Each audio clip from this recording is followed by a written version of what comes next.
just everything seemed to be down. Not IRFM either. Or technocratic, if you will, or technocracy order.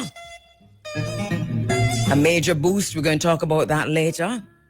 Why Larry Fink and Andre Hoffman, Larry Fink of BlackRock and Andre Hoffman of Roche, the second largest pharmaceutical company in the world. Why these two multi-billionaires together, they're worth something close to 8 billion with a B. And why they are important right now to any discourse. The thought police are out in full gear. And this is happening not just in Europe, not just in the United States, but we see this creeping into the Caribbean in a very sinister, insidious way that we're going to have to point out. But we're watching that conversation. We're listening closely. We see them, and we know them see us too. But in times like these, we stay firmly on our path, not to be distracted. What's our purpose, our path? Why are we here? What are we supposed to be doing? Who are we? What is our path? What is our journey?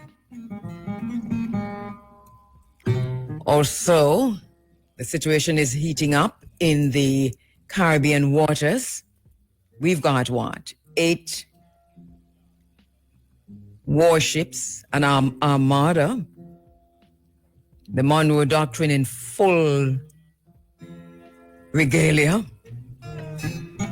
Resurrected, dusted off, although really and truly, they've been using it forever. It wasn't even dead, it was being used. But now we're seeing this being played out. CARICOM is still silent. The silence of CARICOM is staggering. But there are things that are heating up in the South Caribbean waters, in the Caribbean seas, if you will.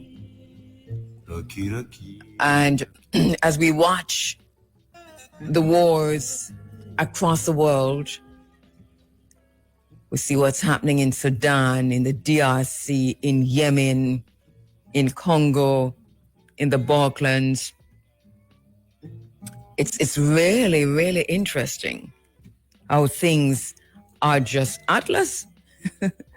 It's interesting how things are just happening everywhere, all at once, and it's all war. And when it's not war, it's a global reset of the economic order led by transhumanists and those reptilians whose only aim is to enslave and re-enslave and destroy for themselves. So we're watching how all of that is playing out, and we'll talk a bit more. Fear is to betray my people. I can empathize with that, and I can relate to that. As Africans, wherever we are, our greatest injustice has been the tragedy of betrayal meted out to us by those who prefer to be our leaders and to have our best interests among their priorities. But our lived experiences tell us otherwise. We who have lived it, we who are experiencing it, feel the betrayal. And those before us, those were recorded experiences, our ancestors, near ancestors, our grandmothers and great-grandmothers and grandfathers.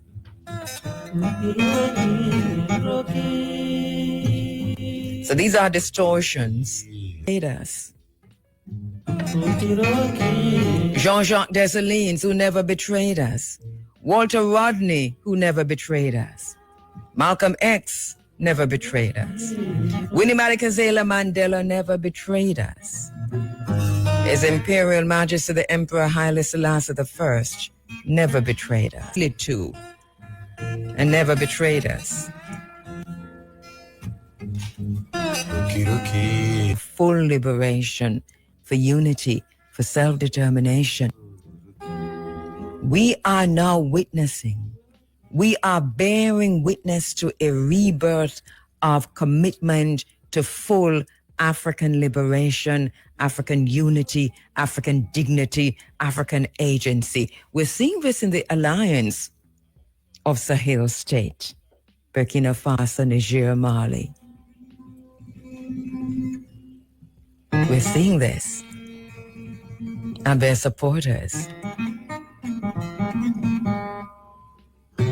It's for us to find the courage to commit to race, loyalty, unity, progress, and prosperity. It is for us to find that courage. We must feel the fear and do it anyway. And one of the things as we go along, because if we're going to come out of this on the other side of this, as liberators, successfully done, we must find the courage to resist betrayal. If we depend on funding from the colonizers, then we're opening ourselves to betrayal. And sometimes this funding really to assassinate our leaders.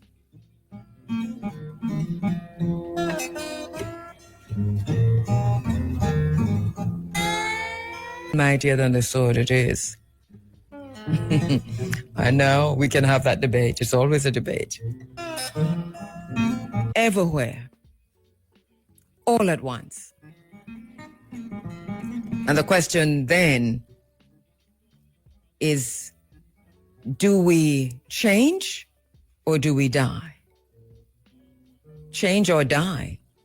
Change or continue to be exploited? Change or continue to be oppressed? Change or continue or to be enslaved? Even further, change or continue to lose your land, access to your land, access to your water, access to your river. By the way, there's a big war on now for water. They're not saying it. You're not seeing it in the news. You're not going to be reading about it. But a lot of the land grab that we're seeing, wherever we are in the world, a big part of that has to do with water. And one of the first things, China was always aware of that, and one of the first things they did when they were coming into Jamaica, that win-win, remember that whole win-win situation? Win-win-win. It's a win-win for China and a win for Jamaica. That's what it should have been. Well, you tell me if you're winning. Where are your black businesses? Where are your black businesses? Where your black supermarkets, your black shops, your black side shop, your black side supermarket? Where are they? I don't know. I can't go into a community now, a town square, and find a black-owned supermarket or haberdashery. It was always going to be that. We witnessed that. We bear witness to that. That change happened within the last 10 years, right under our noses. We saw that. And that is because our leaders betrayed us. But what we're not seeing, because we're not paying close attention, is that we've also lost our water, access to our water. And I'm not just talking about the sea now, and that's important. I'm talking about our watershed areas, our underground springs, our rivers. Do you know how much of that we've lost access to? Fresh water. So here we are. I mean, it's going to become clearer in a while, I suppose. And we'll have, a lot of talk about it on social media, and legacy media will pick up on it, and somebody will make a comment and it will go viral, and then we'll go back to being slaves. So this is a life that Jamaica seems to be choosing for itself, but we cannot just sit on our laurels. We've got to take a stand, even if we're sitting down, to stop those who would continue to betray us. It is a sad situation, but it is one that we must face. So there is a war on for water. Do you know why there's such a serious rush for water? It's not just for life. It is because we're moving into a different time. We're moving into singularity. We're moving into AGI. We're moving into artificial superintelligence. Yeah, we're moving into all of that. But what does it take to get there? One of the things that we don't talk a lot about is water. But if they don't have water, they can't get there. Water and land, critical to where we're going. Artificial intelligence, artificial general intelligence, artificial superintelligence, singularity. You call it whatever you want to call it. It can't happen without water. And lots of water. Lots and lots and lots and lots of water. Not going to have a whole lot of time to go into that this morning. But if you need, I'll go back to that another time. We've been there before, but we'll go back to that. Because all these massive plants and manufacturing and digital spaces, all the chips they're using, all the equipment they're using, all the technology they're using, all of that calls for millions and millions and millions and millions of gallons of water. This thing needs a whole heap of water. And as we continue to lose our water spaces and our water places and our waterways here in Jamaica, we're going to become acutely aware of this in a short moment. This race, this AI race, because it is a race, even on a small scale. We've given away, sold, betrayed our people. And when I say we, I mean governments. It don't matter which P. It's both of them doing it. And they've started doing this a long time. It not just start now. Our water, our fresh water sources, almost all of it gone. Our rivers gone. When them not dry up because of ill-advised and wanton construction.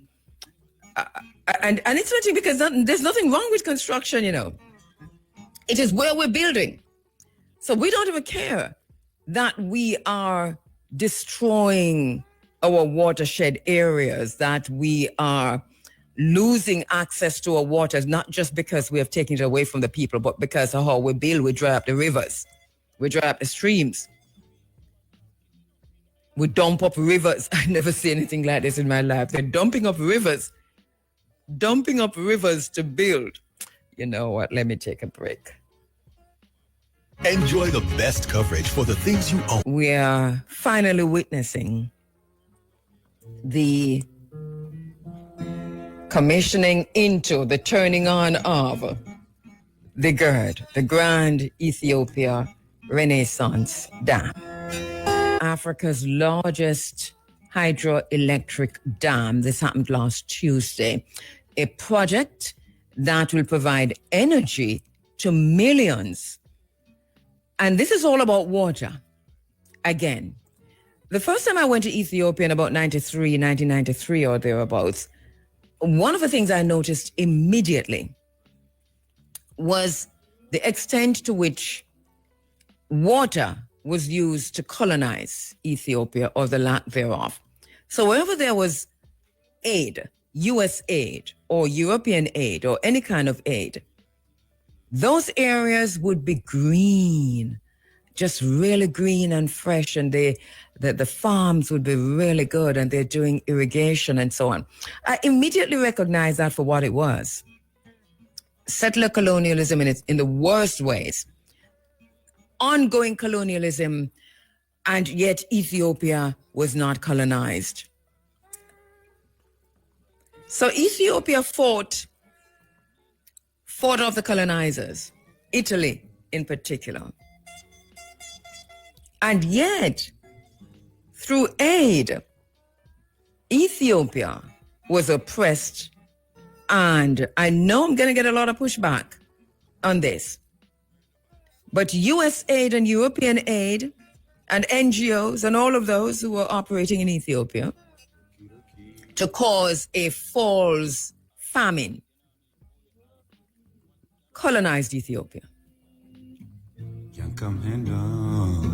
From Ethiopia. I talked about that, and then when I came back, I had many, many, many discussions around this, and the fact that the problem was Ethiopia's access to the Nile. The Nile originates in Ethiopia. At least the Nile originates from two countries, or two places. So you've got the White Nile and the Blue Nile.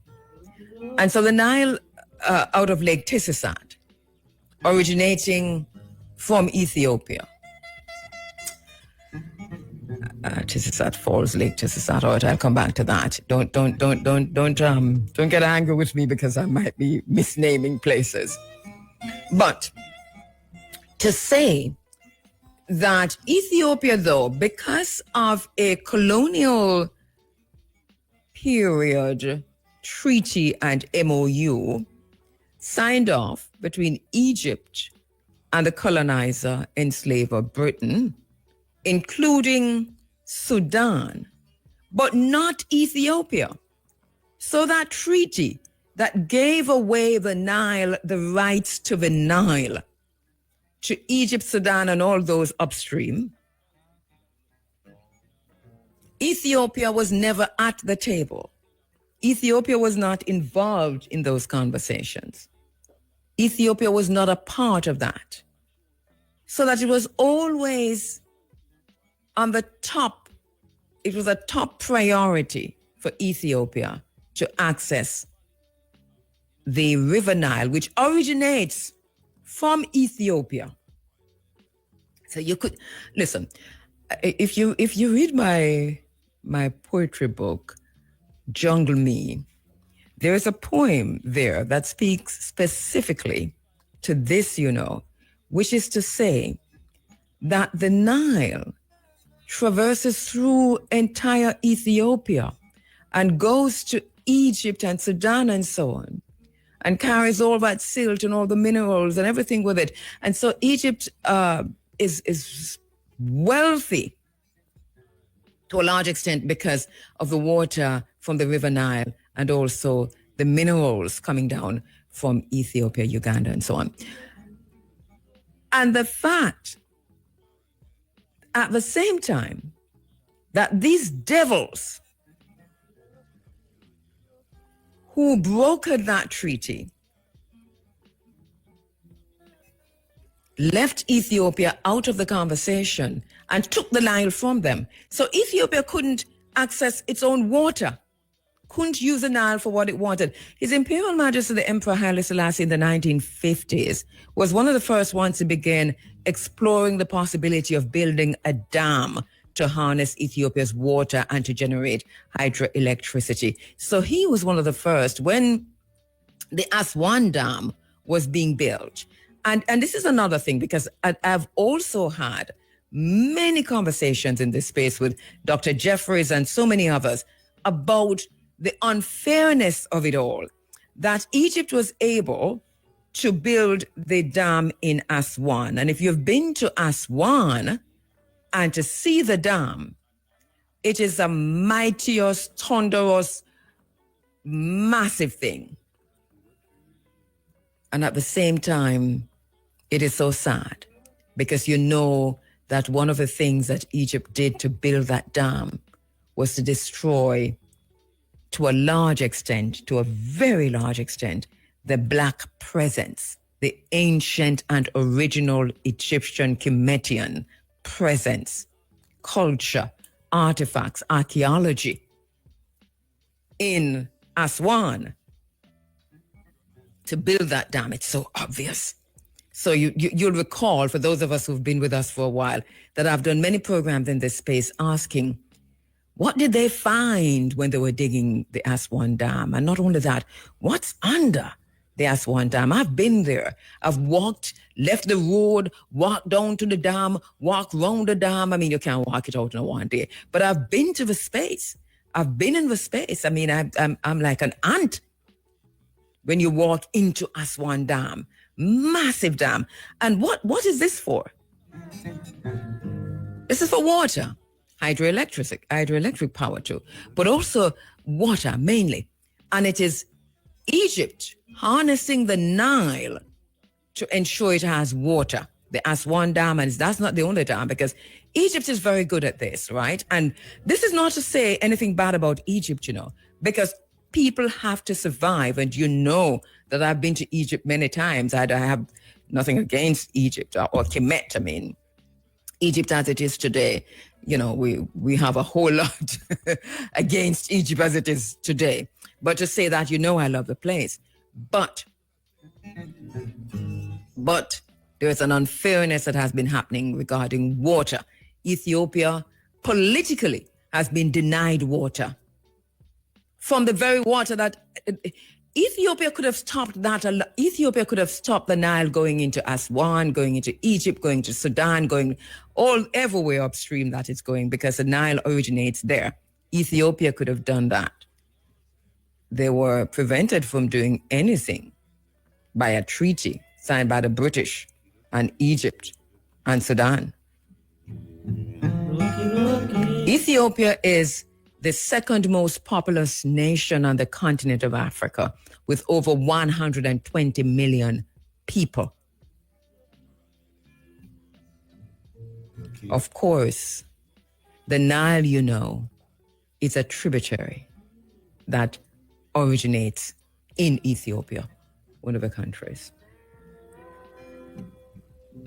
And so they talk about famine. They talk about famine. Manufacturing consent. And we bought into that when they were denying Ethiopia the right to access water from the very Nile that originates in Ethiopia. So this is one of the reasons why I celebrate with Ethiopia this morning. The dam that Ethiopia says will provide power to not just Ethiopia, but also to the region. Egypt, as usual, is talking about how this violates international law. Whose law? Whose law? What international law? You've got Aswan. If you drive through Egypt, you'll see what Egypt is doing. And listen, Egypt is managing pretty well to harness water from the Nile. They're doing a pretty good job. And they don't have the kind of droughts that Ethiopia has, because the British left all the way from England, went into the region, and decided that the water mainly belonged to Egypt and then to Sudan and whoever else down there, sir, or up there, sir, and not to Ethiopia. Can you imagine? The water coming from your house and you can't put up a pipe so you can have water for you and everybody in your house. You have to watch it go down to your neighbor house. And some white man come from England, come tell you, say, I saw it stay and we send a treaty upon that and you can't do nothing about that. That's basically what is happening,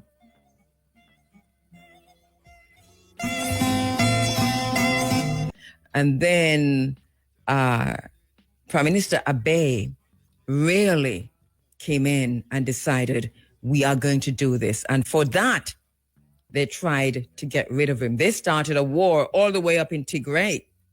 That whole thing in Tigray, a large part of that had to do with the dam. And do not be deceived.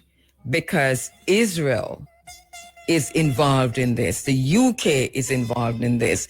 The US is involved in this. Europe is involved in this. They've got a large stake because everything is connected. Egypt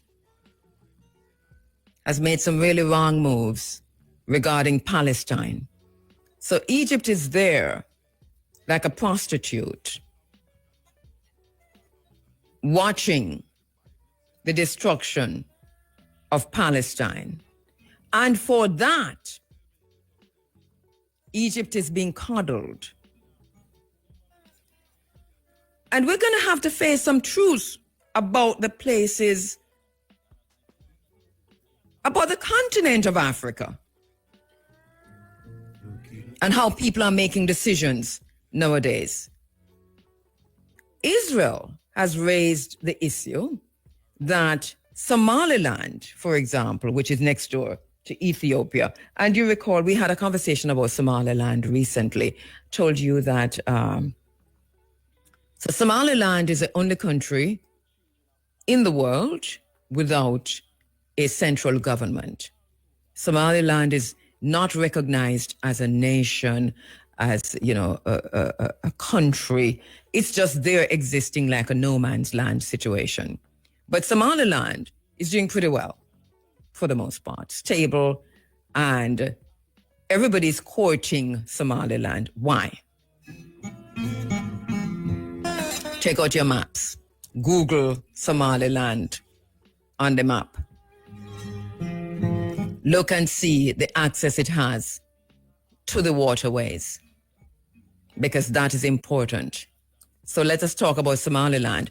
Ethiopia is locked off and blocked off. Ethiopia is now landlocked because the West came in again and took Eritrea away from Ethiopia. Now, I know we're going into many different places, but the bottom line is that all of this is connected. So Eritrea was annexed.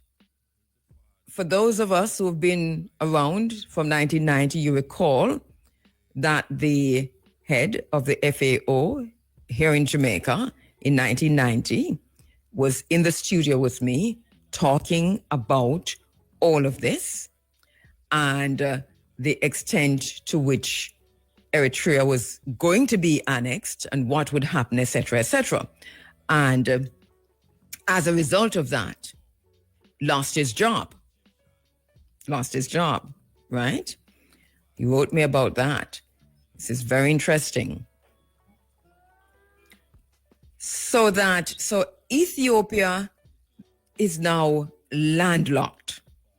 Remember, Ethiopia needs access to the sea. Every country, every nation need clear access to the sea for trade, etc., etc., etc.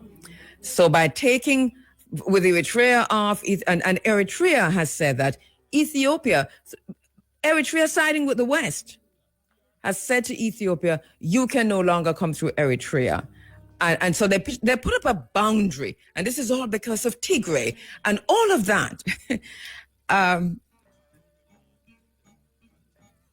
So we have Ethiopia searching for waterways, for access to the sea, for trade. Let me take a break. This one thing, there's so much more that is involved in it. And so the Grand Renaissance, the Grand Ethiopia Renaissance Dam that we're talking about, that is now commissioned, that is now totally opened, and the people of Ethiopia are benefiting. And I'm sure it's going to be much better in short order because of the plans that Prime Minister Abe have for the dam. But it's not a simple situation. If you listen to Egypt and Sudan and so on, you would think that they are being denied all of this. Sudan had every single opportunity to make use of the water that was coming from the Nile in the way that Egypt did. Sudan has been dragged into a war that's been ongoing for years and years and years. We've covered it.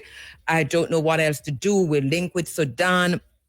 We've talked about all of this over time. We saw where this was going because the fight was about oil and they concentrated on oil. And I'm not blaming the people of Sudan, but we come back to betrayal because our leaders continue to betray us. And remember now, everybody's there. Remember I told you in 2008 that, or it might have been 7, that China was in Sudan. Now, the first country that China entered in the colonizing way is Angola. And we talked about that. We spent years going through the Angola model. And we told you China is now rolling out the Angola model across the continent of Africa, and then after that, they would come into the Caribbean. We told you also that if you want to know what's going to happen with China in Jamaica or China in the Caribbean, then you should know and pay attention to what's happening with China in Africa. Now, so China has perfected its colonizing ways in Angola. That's a perfect model. It has worked. Angola belongs to China. Then we spoke to you about China and Sudan, because the first time that China deviated from its policy of non-interference in any nation, military or otherwise, was, well, not softly, but because they're going otherwise for oil and minerals and farming and so on, but military to interfere in the politics and wars and so on. The first time they openly did that was in Sudan. And we pointed out at the time, we literally told you about the armies and the amount of soldiers, who they were, the numbers that had left China for Sudan. And they became known as peacekeeping force. Now, China, you saw the rollout recently of China's 80th anniversary of China's victory over Japan. I told you to go and watch that. The military parade. Well, as big as that military parade was, they've got almost the same amount of people around the world, peacekeeping forces. China called them peacekeeping forces. And Sudan is where they perfected that. And one of the things we said to you then is that it's a Cold War. The UK, the US, Europe, the European Union, and China playing out the Cold War just the same in Sudan, but they went after minerals, they went after oil, and we watched them. We bear witness to this also when they divided Sudan. I don't know what we didn't do in this space, and this is why I am protecting my health, my mental health when it comes to Palestine, because that is, a whole different thing. But Sudan was always going to be the battlefield for access to minerals and oil in particular. And so they divided the two and set the two North and South Sudan and the other Sudan against themselves. And the United Nations signed off on that. It was always a plan. So I am not worried about Sudan and this water business. I really am not worried. And I say this with conviction. And I know the people of Sudan need this water. But Sudan has to face its own problem of fighting against itself. I've done enough research on this Sudan situation. I know people will divide people. But the betrayers are too many in Sudan. So let me go back to Ethiopia. Ethiopia is the only major nation in the Horn of Africa without direct access to the Red Sea. And this is not natural. It is a result, as I have been telling you, of the colonial borders and the Cold War maneuverings that separated Ethiopia from the coastline. So we're seeing, so that is the reality. So now this is a matter of historic correction, and it is also the survival of over 120 million people. So Ethiopia is relying on Djibouti. Everybody's in Djibouti. We've had these conversations before, for 95% of its trade. And this dependency makes Ethiopia extremely vulnerable to global shipping disruptions, to foreign military bases, to geopolitical manipulation. We're watching that. We're seeing that. Somaliland is involved in all of this because Somaliland told Ethiopia, we reported that to you recently, that it would allow Ethiopia access to the Red Sea, and that caused a whole rivalry again. The US and the UK have a heavy military and political presence in the entire Horn of Africa. And you have to look at the Horn of Africa in relation to the Red Sea, in relation to Israel, and to understand what's happening here. So starve Ethiopia, deny Ethiopia access to the Nile that originates in Ethiopia, deny Ethiopia access to water. Why? And then every day you're bombing Somalia. Why? And now Israel is saying that it's going to be annexing Gaza and it's going to be sending all of these people, Palestinians, to Somaliland. And that is the only way that it will recognize Somaliland as a nation. What we're looking at here is geopolitics at its highest. So while, we're looking at the Middle East and, right now we're looking at the southern Caribbean waters. We're looking at the Balkans. We're looking at, what's happening with Poland and all of them countries, they're old Europe. We might be missing the tension in the Horn of Africa. There's a whole situation happening there, which is going to be, which is likely to blow at any minute. So this is not a simple discussion to have. Let me take a break. To the phone lines to speak with my first guest. I'm not sure, but I know I've got my brother Roger O. Williams online. He's author of the book, The Boy, the Plants, and the Animals. He is no stranger to the program. I'm trying to fix this. All right. As I said before, no stranger to the program. He's been in studio and talking about something quite different, his plays, because he's also a playwright, but an author. He's written many books. Let me just tell you about some of the books he's written. Turn Back Blow, Murder for Sale, Love Will Survive, Only Animals Allowed in Heaven, and now The Boy, the Plants, and the Animals, a novel by our brother Roger Williams, Roger O. Williams. Roger, good morning. Thank you for joining us. Good morning, my sister. Good morning. How are you doing? You're welcome. I'm okay. Taking it easy. All right. Well, I must say that I've been reading your book, and you listen. You're quite a writer, aren't you? You're right. You're a playwright. You're an author, and obviously somebody who's very concerned about making sure that you put out the best. Well, let us start, and it's inspired too. This is what I everything I read from you is inspired. And The Boy, the Planet, and the Animals, no less, just as inspired. Read where someone said it's imaginative, it's urgent, and it's deeply rooted in questions of culture, ecology, and justice.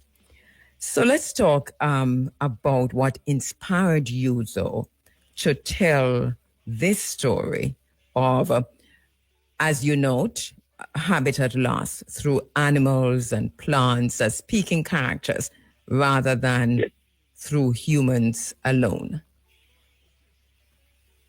Yes. So first of all, good morning to your listeners and thanks for having me. So I got the inspiration like around 2 to 9 days after I released Only Animals Allowed in Heaven. And I put it in the vault where as soon as I got an idea, I put it there until I'm ready. But what triggered this idea, I was on my way to work one morning and I saw a possum, and that's an animal who kind of looks like a skunk or a large rat. And he ran across my way and he went to an open piece of land. And he ran on top of a mold, a large hill-like, where there's concrete. And I said, that is his nest. That's nice, that's a female. So about 2 weeks after my sister, I was walking across that land and there was no possum nest. The land was cleared by a bulldozer to accommodate a nursing home, parking lot for a nursing home. And I was like, man, that possum lost his home because of humans need to expand to make more money. And I was like, before I started to research the project and I realized that habitat loss is a worldwide problem, not just in Jamaica. And I said, you know what? I am going to write a story that shows you how animals are affected by human development. So I came up with this story about these set of animals and plants who their home got destroyed by a park. And then I switched it from a park to a botanical garden. And I was like, I don't think the government would really destroy a botanical garden. What other development infrastructure would the government put over some animals and plants? I was like, these highways that they're running through hills. And a lot of our Jamaican blackbirds live in these hills. So I know they affect animals and plants. And I was like, that is what I'm going to write. So I came up with this story about this asthmatic orphan boy who was recruited by a group of animals and plants in a hill after these animals and plants learn about the development, the implementation of a highway. And to answer your question about why I chose animals and plants, they cannot speak for themselves. They depend on advocate humans to speak for them. Because I am from Porus, Manchester, and it's so ironic that when I was writing this book, the people of Porus was going through the same problem of highway cutting out through Porus. People who have food stalls were being affected. People who have bars and little shops. So you will find out in this story, it's not just animals and plants are affected. Human beings, but the difference between human beings and animals and plants, people can protest for themselves. Who are going to protest for the plants and the animals? They have to depend on human rights activists and people who love nature and appreciate nature to speak for them. So my sister, that is why I said, you know what, I'm going to tell the story through the eyes and of the animals and plants. And this is really interesting. This is really effective in the book, the storytelling. And just our listeners know that this is an allegory, really, eco-novel, if you will. And as you heard us talking about, it has these richly symbolic animal and plant characters. When you read the book, you'll find out more. So I hear you saying, Roger, that this was your way of giving voice to the voiceless, or showing that humans aren't the only beings with agency. Yes. Congratulations on that. Well done. Many of your characters, and I wanted to go into the characters in the book, because this is really phenomenal. This is in itself is a side that we have to deal with all by itself. But many of your characters, like for example the Rastafarian Callaloo, a mentally disturbed marijuana plant, these carry cultural and symbolic weight. Was this deliberate on your part to decide which plants and animals to give voices to? Because when you talk about a Rastafarian Callaloo, you're talking about a cultural, a group in Jamaica that has agency but is recognized. And you write about Rastafari, even your plays. So I see that is something that you're doing. And a mentally disturbed marijuana plant. Talk to us about that. Yes, when I'm writing a story, I just don't choose, after I get what we call the log line, which is the basic concept, I just don't go ahead and write a story. I think about what characters should I use that can portray what even human beings would be affected by, what animals would be affected by. So I said, you know what?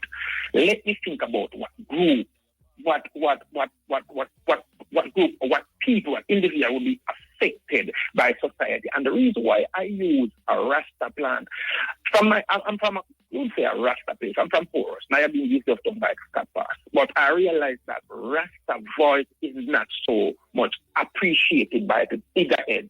Yet Rasta has been contributed to reggae music, to the development of Jamaica in tourists and so. But I think this is a group that's not so much been heard. I think there's still classism. That's why you see I insert lines like where the Rasta plant said, you know, boy, we don't listen to Rasta. These are a way of injecting in the story how a group like this is such important to the Jamaican history needs to have a stronger voice and sometimes face classism. I know it's that again. Is that Jabush, right? Jabush? No? Jabush? Oh, Jabush is the Rasta. Yes, Jabush. yes. You know, and he has his own way of thinking, and he has his own way of that profoundness of.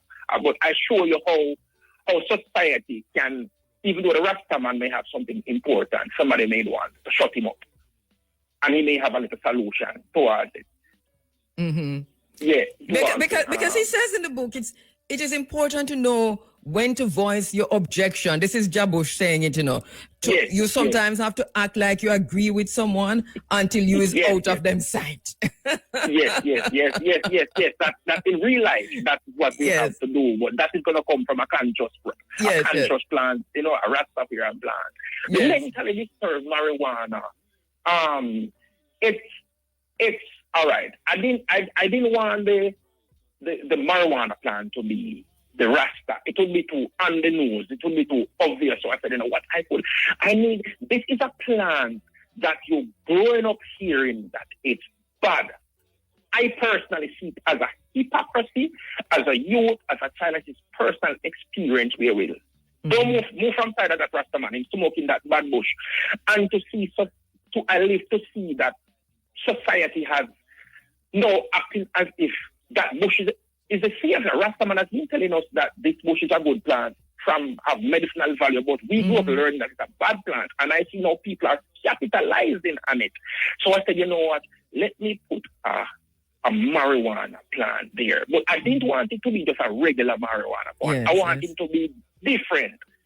And it's not just the mad. There's something about it where people read the book, they can see that, he's obsessed with, you know, the celestial bodies and, you know, so I play on the highness of what marijuana can do, but in a positive way. Yeah. So I think the intricacy of having in the mentally disturbed and I think I might have mixed up the names for you there when I said Jabush, because... No, Jabush is the Rasta and mad trash. Right, okay. Because you also... You know what I like about the book? You all have courage.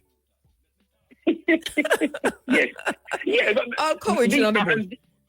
Exactly, and these are plants and things that the younger generation probably don't know about.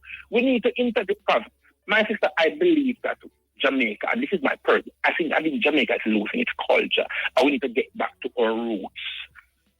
And this is one of the objects of the book, so people can, you know, these are medicinal plants. What can you do with this?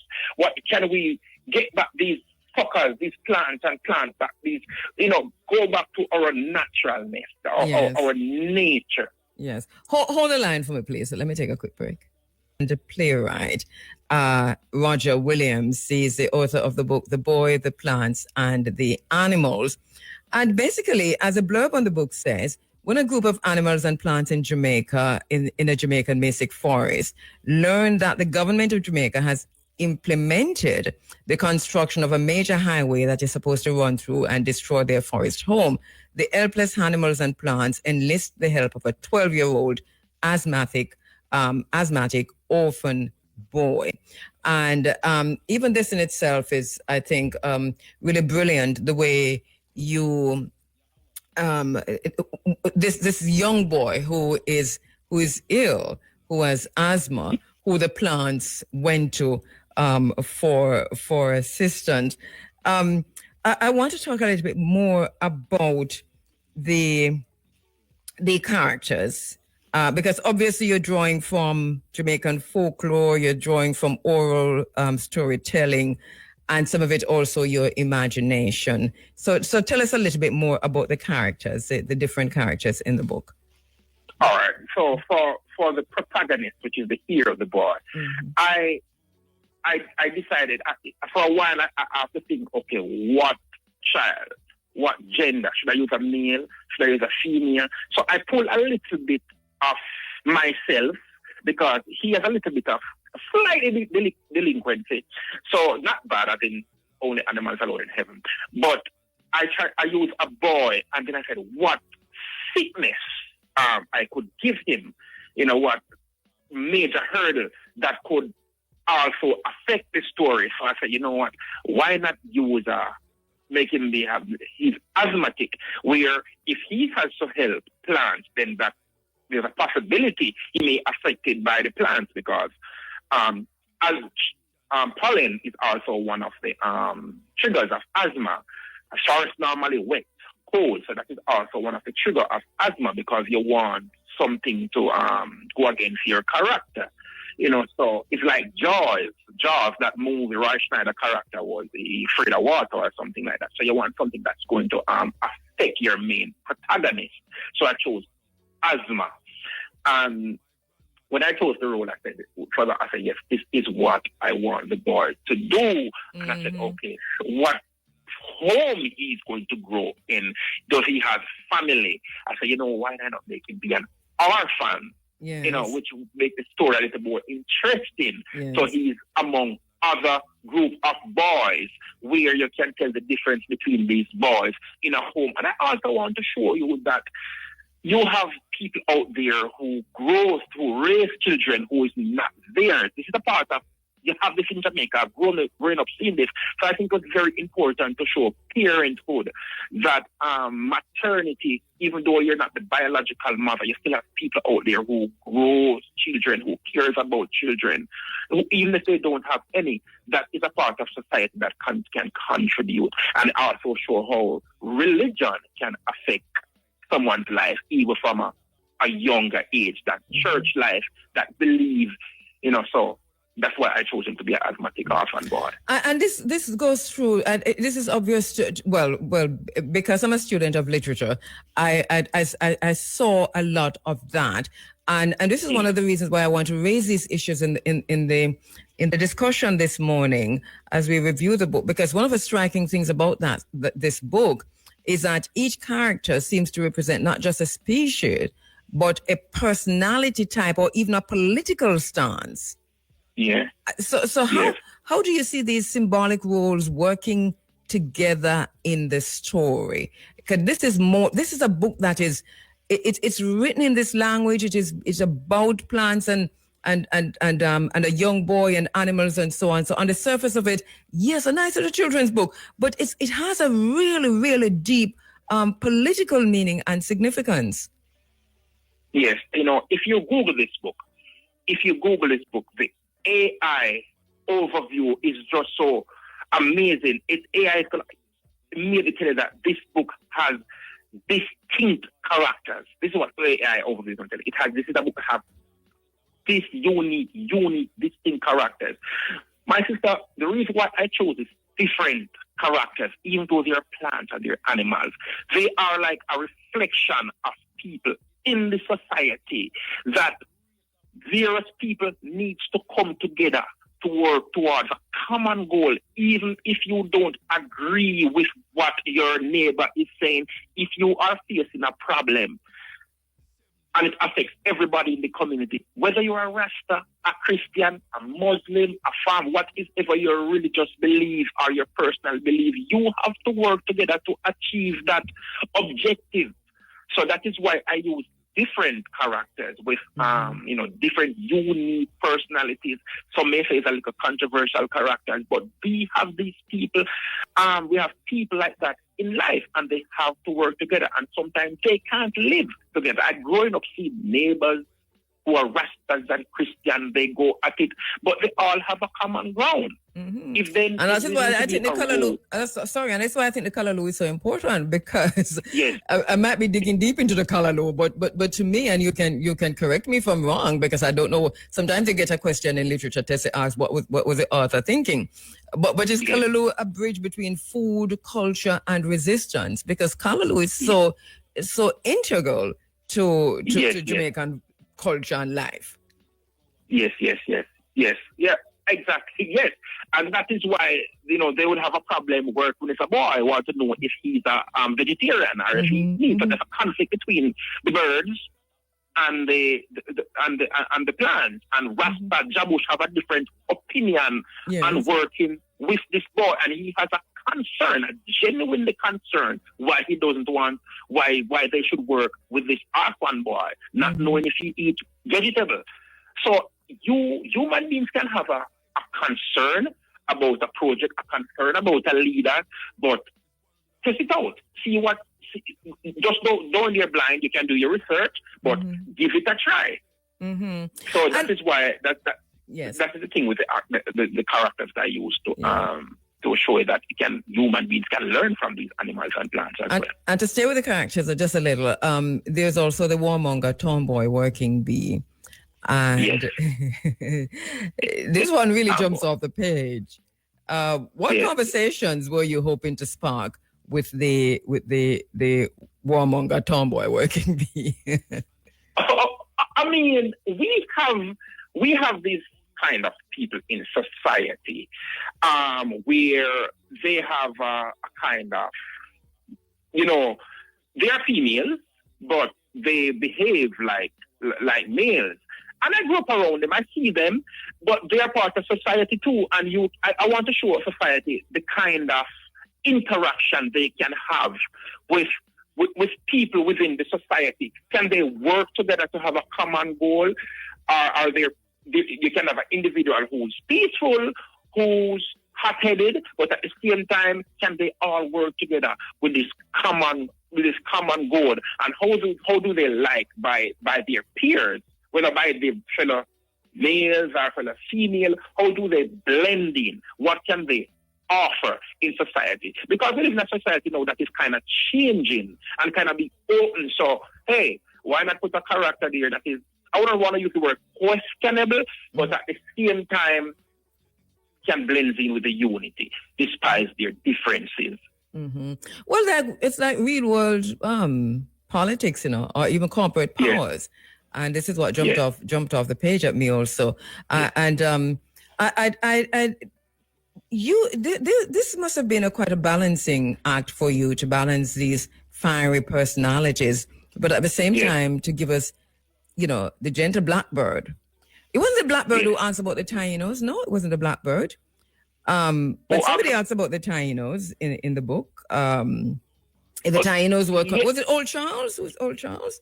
Yeah, I think Old Charles, the leader. Yeah. It was important to have a leader in the forest.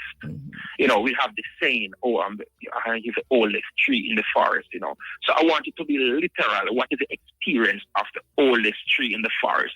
What he can tell the seedlings, what he can tell the little sucker coming up. Just like growing up, you have the elder in the community. You learn from them. You learn what not to do. They may have a difference in approach from the younger ones, but can the younger one listen to the older heads and learn and, not be so egoistic? What can they do, even though they have a different way of approaching an issue? Is their wisdom beneficiary to what's going on to you, or should you use your youngerness of knowing about gadgets and this to counteract what they do? Or are you going to listen? You're going to have what I call balance, where you listen to what I'm saying and I listen to what I'm saying, and we come to a common ground, because we have a lot of ego going on here. And sometimes it's not about age, it's about experience. And sometimes it's not about the experience, it's about age. There's a lot of things to are intertwined in this story that's educational to human beings if they read it. Yes, and the boys and the loyal pet dog.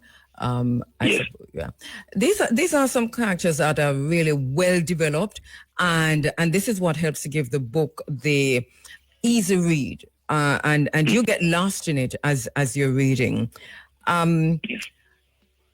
want to move on to the environmental and social themes that you've got there, because obviously, at the end of the day, this is the core of the book, because it's talking about habitat loss. And as you said earlier, the central conflict is a multi-billion-dollar highway project, which is threatening to erase the animal's habitat. And this feels very real, very today, especially in Jamaica right here. So were you inspired by a specific case? To what extent? Yeah, definitely. As I said, it's Manchester running through the hills because I didn't want it to be a flat. You know, in real life, highway runs through multiple parishes, but some parishes like Farringdon is flat. Inspired by the hill behind my mother's house. Yes. And because Manchester is hilly, and you may not know, my sister, I realize, but our people, when a highway is being constructed through the hills, how it affects birds.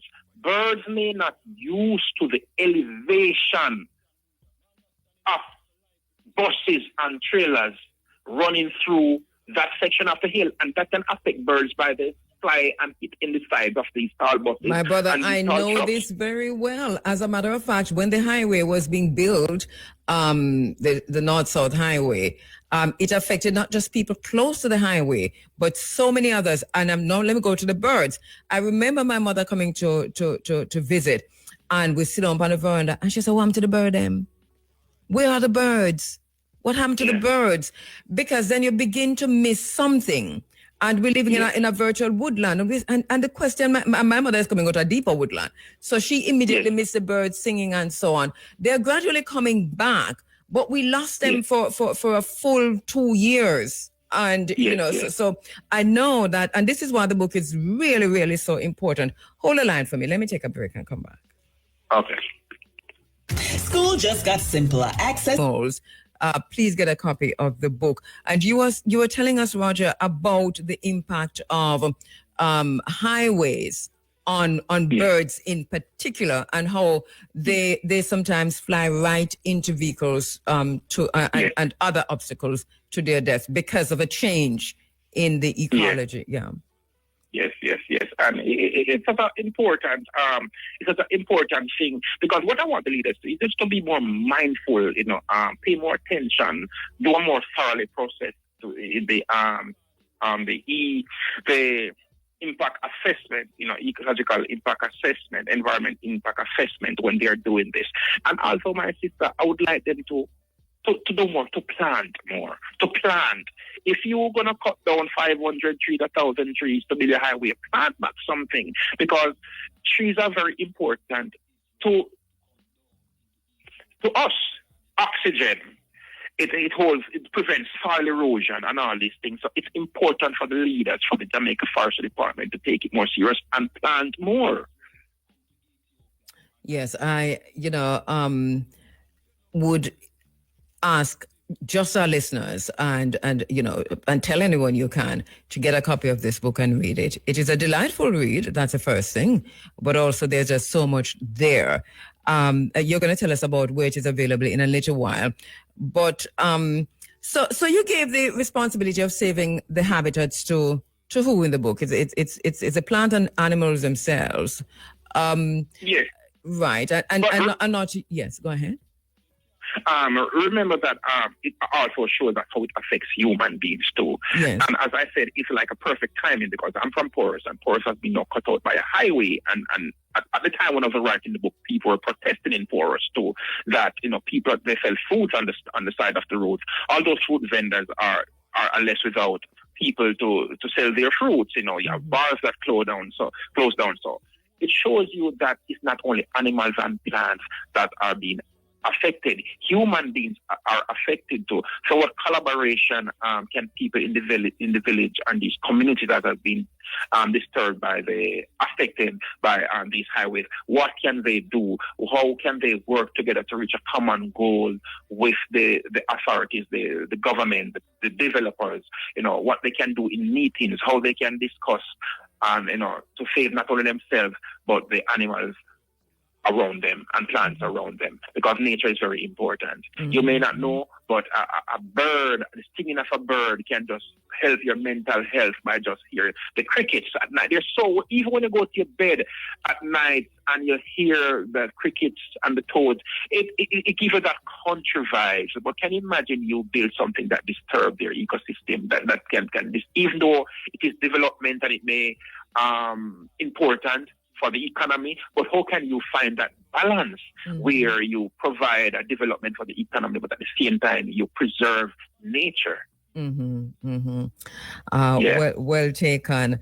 We talked about the style of the book already, and I want to talk about it a little bit more, because this book is so different, and especially written by a Jamaican author. Now, this is different from global writings on or allegories, but that this is coming out of Jamaica, and I can't recall that we have anything. I said out of Jamaica, but I know you don't live here, but you're Jamaican and you pretend to live here, don't it? Yes, ma'am. You're always there. We don't, yeah. Yes. So do you know of anything near to it? I've never seen anything similar to it coming out of Jamaica. I could be wrong, but not my wide reading. I gave a journalist, the Jamaican Queen, a copy when I came down there, and I asked her a few days ago. I said, "How was the book?" And she said, "It's not a typical novel." That's her feedback. She said this book is not the typical novel, and it kept her on the edge. Yeah, that is true. Not the typical novel. That's true. What she said, Because stylistically, it moves between satire, fable, allegory, and so then one wonders how you manage to strike this balance. And there's humor, seriousness, and a protest. Yes. Was it difficult? Yes. How difficult was it for you to strike this balance?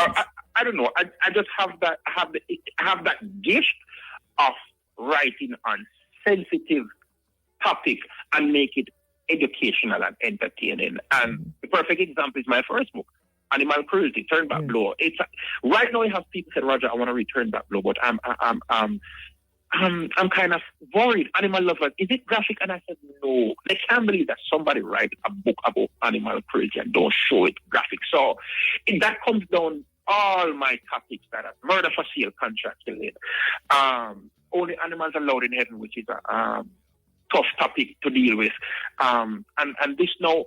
So my sister, it is a gift. And when I'm telling a story, I don't try to be like a writer. Oh, I want to impress somebody with big words. What I do, I go back to my roots of listening to the elders in the village who, when they tell their story, how they pause. They tell pause it. and they light their pipe. At what point do they pause and light their pipe? What point they keep you in suspense? How they tell the story. What makes my storytelling effective is that I tell it from the roots. It is obvious. It is obvious, my brother. And who do you imagine is your primary audience for this book? Is it written for young readers, for activists, for Jamaicans, or for a wider global audience? I go for a wider global audience. I try to balance how can I write a story as important as this and makes it readable to everybody. So I would say, yes, you want the leaders to read it, but at the same time, I want it to be entertaining. So because for instance, a Jamaican in Jamaica, we have a society who likes entertainment. They don't so much about the education.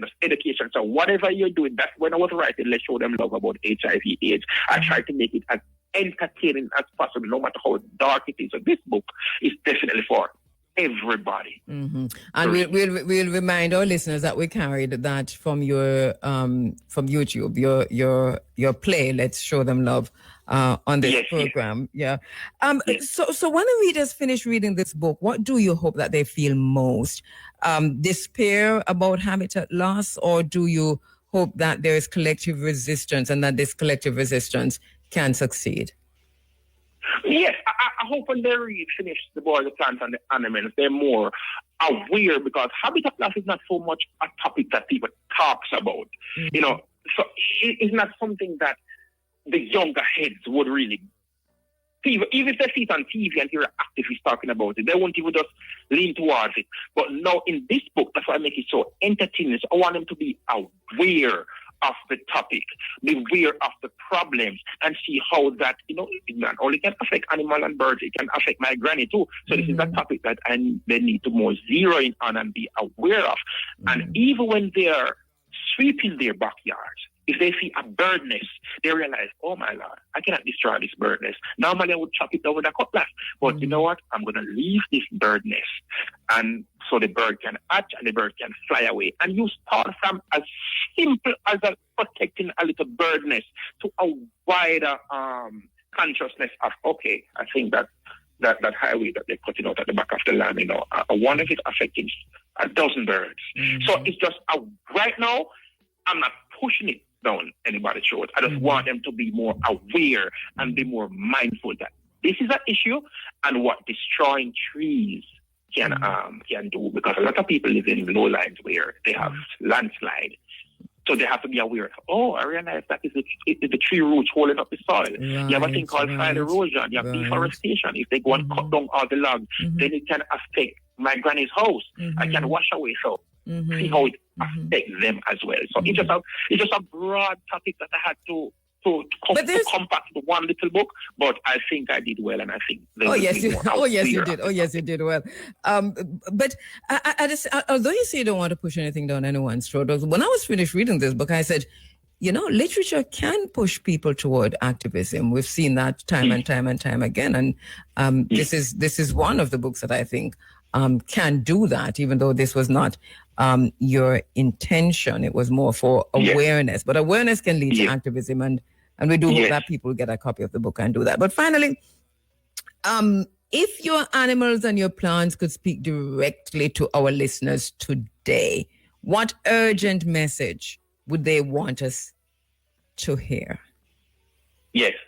Definitely be more mindful when you are implementing your projects.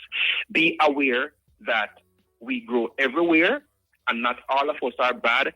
Please remember that a lot of your medicines that you're taking come from us, and we are just as important as saving lives.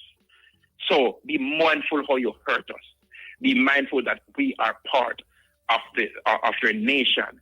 Remember that a Dr. Bird is on your passport. So if you see animals such as Dr. Bird important to be your national bird, we should see that in the reflection of your actions that you care for us. And not only the protected species are important. Remember, the other little animals are part of Jamaica. We live in a beautiful island, but it's not just for humans. It's also for animals and plants. And every living organism, every living thing need to enjoy this beautiful island of Jamaica, and we all need justice. That is what the animals and plants would have said. And would that message be a plea, a warning, or a demand? That message would be, is just make people look on things from a different angle. And my sister, that is how when I write my book, I show people things from a different angle that they have never done it before. And sometimes showing people things from a different angle sparks a seed of change. It sparks a seed of thought because you have never viewed the problem. You have never seen it like that. Sometime in life you're talking to people and people say, oh, you know, I never look at it like that. That little thing that they say is going to click something in their brain, how they view the topic the next time it comes up. And the book is available, of course. Tell us how and where we can get this novel that challenges us to see the natural world. Amazon. It's available. It's on Amazon.com. It's available in paperback, audio, and the e-version. All right. Brilliant. Once again, Roger O. Williams, really, really motivated by your work. And also just to say congratulations. You've been doing so much. You've got this social concern, I'd take out activism just deliberately to say that you've got this ongoing concern for Jamaica, for these social issues, health issues, and you don't just talk about them. You write, you do something. You write a play, you write a book, and you do more than write. You bring communities together to act out these plays, and you take them into communities across Jamaica, which is something that I know you're doing even now. So congratulations on doing that, on being doing what, and who you say you are. Thank you so much, man. Thank you so much. Yeah, man, and I hope Jamaica will see more of me definitely soon, you know? Well, when you come, make sure you come in the studio again. Yes, right? yes, Okay. definitely. All right, take care. Thank you so much. Appreciate it. Bye-bye. When I need to order concrete for my big... She says, good morning. Your time check was not correct a while ago. You said 14 minutes going up to 7. It's 14 minutes going up to 8. So that's back then. That's true. I knew something was off, But I said in my head, what did I say wrong there? So thank you so much, my sister.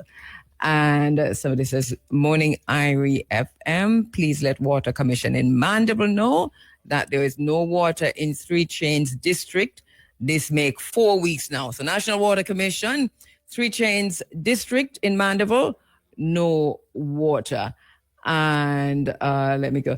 I'm just reading on the IRFM WhatsApp because I'm not able to access any of my personal, whether it's WhatsApp now. I was accessing that before, but not right now. Facebook or Twitter or anything. And here's another one that says from Francine Mambi that says, big up to our ancestors that never betrayed us. Yes, my sister. And let me go down because I saw, okay, here is one. Grand Rising Sister Kabu. It's J. Sean Christus, a.k.a. Sean Facey from Old Harbor Bay area. Okay, thank you for that. All right, how you doing, Sean Casey? And it says, morning, all right, now, morning, Queen Kabu. Okay, yes, Barry back. And I say, morning, Queen Kabu, morning, Queen Kabu. Barry back, all no, not coming home tonight. Oh, you're going to Alligator Pond? Is that what you're saying, Barry back? So sure, it sounds like a that you're saying, though. And Irie daughter, my sister, how come I'm not hearing from you otherwise? Irie daughter, now I'm seeing you. Hey. Good morning to you. And let's see who we've got here. Okay. Shellyan Jackson. Tina Shellyan Jackson. Oh, okay. So Clayton, love that little wit. Okay, love that little twin. So you're writing to me about what's happening in Tokyo. Okay, great. Ready. Okay.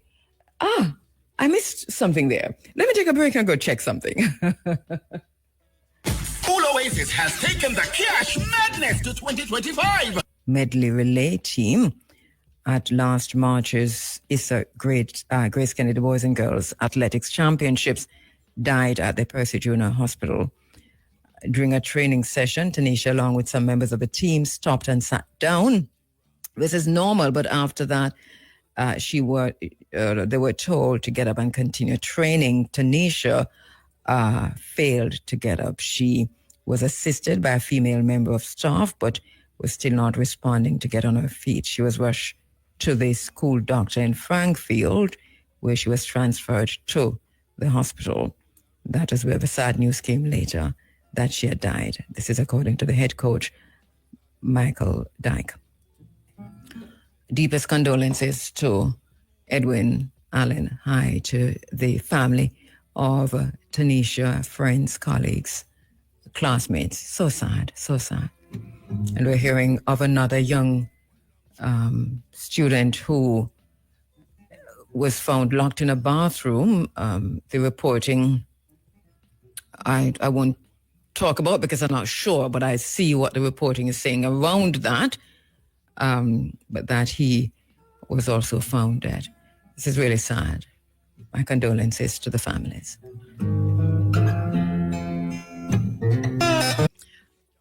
the U.S. government, Donald Trump, has sent an armada into the Caribbean.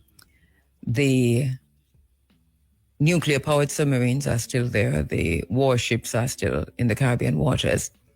And in Trinidad, the Prime Minister of Trinidad, Vicesa, is doubling down on her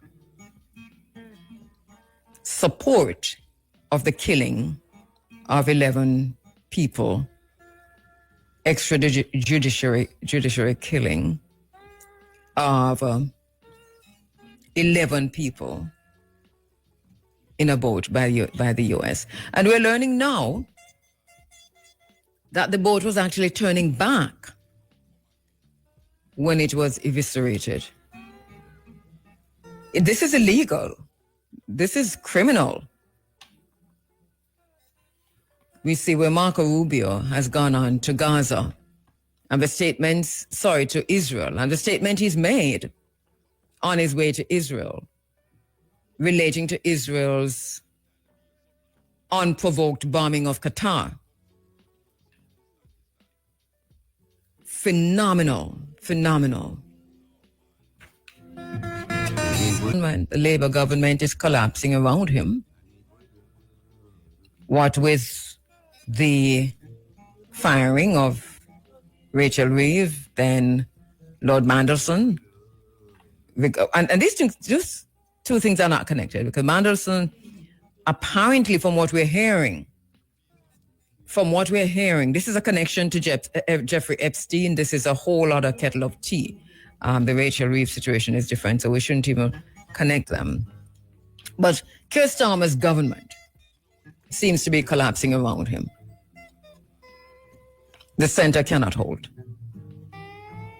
That's basically what we're seeing. Turning and turning in the widening burrow. The falconer cannot find a falconer. The falcon cannot find a falconer. Things fall apart.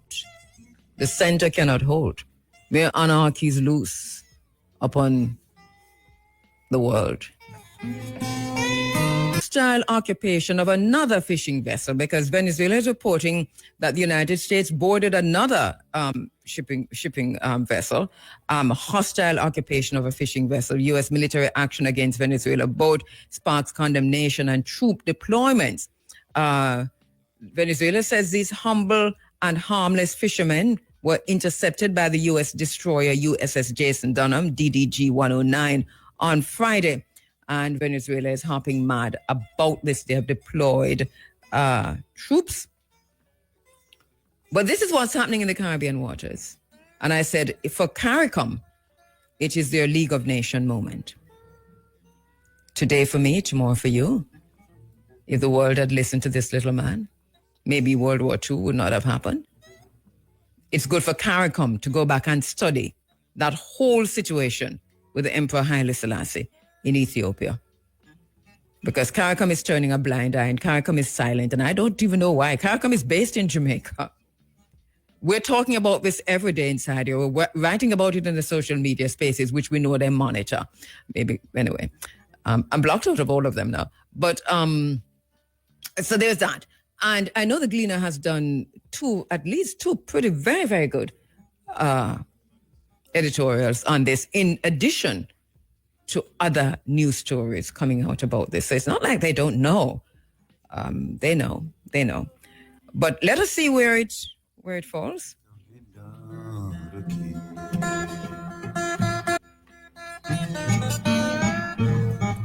We can't help but see this whole commentary on the Charlie Kirk situation. For me, it's a question about free speech, and not his free speech, but all of us free speech. And if we put it in that context, then we can begin to have a conversation. Because it can't be free speech for one and then not free speech for none. This is a situation of a 1984 situation where the thought police is called out. A lot of people are losing their jobs because of their exercising their free speech regarding that whole situation. A lot of people are losing their jobs. They're making lists of people who are coming out and saying anything that they don't want them to say or should not be said. So they're making a saint of him. And as a result of that, people are afraid to talk about who he was, what he represented, and to challenge, to prove him wrong, because that's what he said. Prove me wrong. So this is basically the fear under which global media is operating. And it's very, very interesting because this is George Orwell's 1984. This is Orwellian, if you will, dystopian. Checking out the Gleaner, Tuesday, September 9, there was a headline that says Jamaican academic had input in documentary about Kwame Nkrumah. And it says a Jamaican professor from Atlanta, Georgia, was the historical consultant for a documentary about Ghana's first prime minister and president, Kwame Nkrumah, that had its world premiere last week at the Toronto International Film Festival. The Eyes of Ghana, by two-time Academy Award-winning Canadian director Ben Proudfoot, profiles the Ghanaian filmmaker Chris Hess, who was a personal cameraman of Nkrumah. Among his executive producers are Barack and Michelle Obama through their production company Higher Ground, and John Okomfra, a respected Ghanaian-born British artist, writer, film director, screenwriter, theorist, and curator. And then it goes on to say, this is where I'm frightened and jump out of my seat when I'm reading this something, because I wonder it was who, and then I say Harcourt Fuller, a Jamaican scholar of Kwame Nkrumah, who is an assistant professor of history at Georgia State University in Atlanta, Georgia, flew to Toronto for the opening screening and documentary. And you know why I didn't read anymore, Mr. Harcourt Fuller, sir? Professor? First of all, good morning, Empress Kabu, Mahat Kheru. Good morning, my beloved Jamaican. Thanks for having me once again. Yes, and we'll take the apology right up front. Oh, man. Big up to the Gleaner for covering it and everything as well, you know. Yes, big up the Gleaner, no. Big up the Gleaner. You understand me? It's not I couldn't have got the story for my brethren, like, to break it in Jamaica, you know. He gave it to the Gleaner, but we're good. We're good. But big up, listen, IRFM, one IRFM global, all over the world, you know. Reggae to the world, Jamaica to the world. Big up. Congratulations, my brother, Professor Harcourt Fuller. He's a history professor. He's a filmmaker, music producer, entrepreneur, and philanthropist. He's a descendant of the Windward Jamaican Maroons. He holds a PhD in international history and an MSc with merit in history of international relations from the London School of Economics and Political Science, in addition to a BA in international studies and an MA in history from the City College of the City University of New York. And he's currently Associate Professor of History at Georgia State University in Atlanta. He has previously taught at Connecticut College, Emmanuel College, Florida International University, and was a visiting researcher at the African Studies Center and a visiting scholar in the African American Studies program at Boston University as an internationally recognized scholar. You know, Professor Fuller, he's no stranger to the program, has been in studio on the line. There's so much more to say about him. But I think it's important for us to point out that you are involved in documentary making and film making, Professor Fuller, and that you're also the producer of the award-winning one-hour documentary film on the 18th century African-Jamaican Maroon leader, Queen Nanny, legendary Maroon chieftainess. That's your work. Just let us underscore that. Brilliant work, by the way. Thank you so much. And let me just add, I'd be remiss if I did not mention that I'm a proud graduate of Trenchtown Comprehensive High School, and I originally hail from Crescent Road in the 2 Miles area. So I want to big up all of the residents of 2 Mile and of Trenchtown, the whole Trenchtown area, you know. Of course, and we never forget that when you come on. You never allow us to forget that when you come on. Let me take a quick break and come back.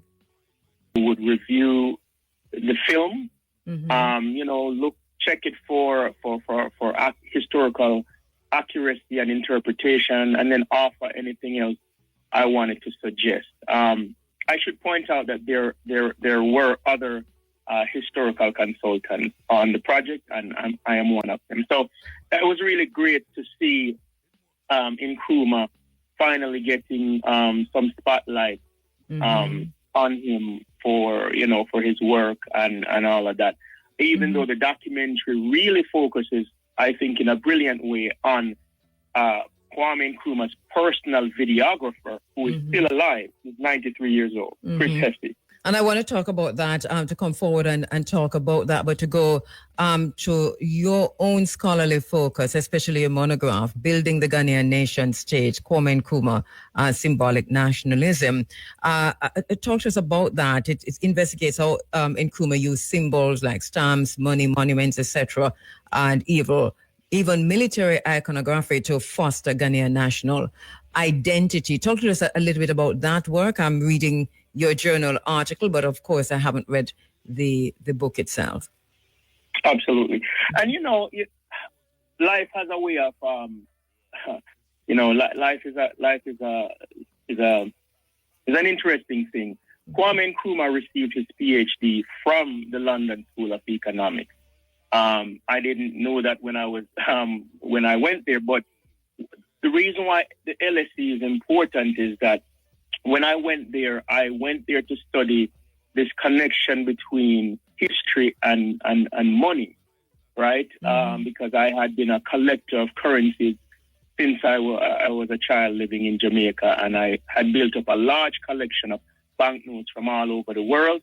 I went to the LSE to study that, and then I was drawn to Ghana because what I found in my research was that when Ghana, after the Second World War, when Ghana was gaining when it had its nascent nationalist movement, and when Nkrumah entered the arena, he really focused on this idea of how do you build a new nation from a colony.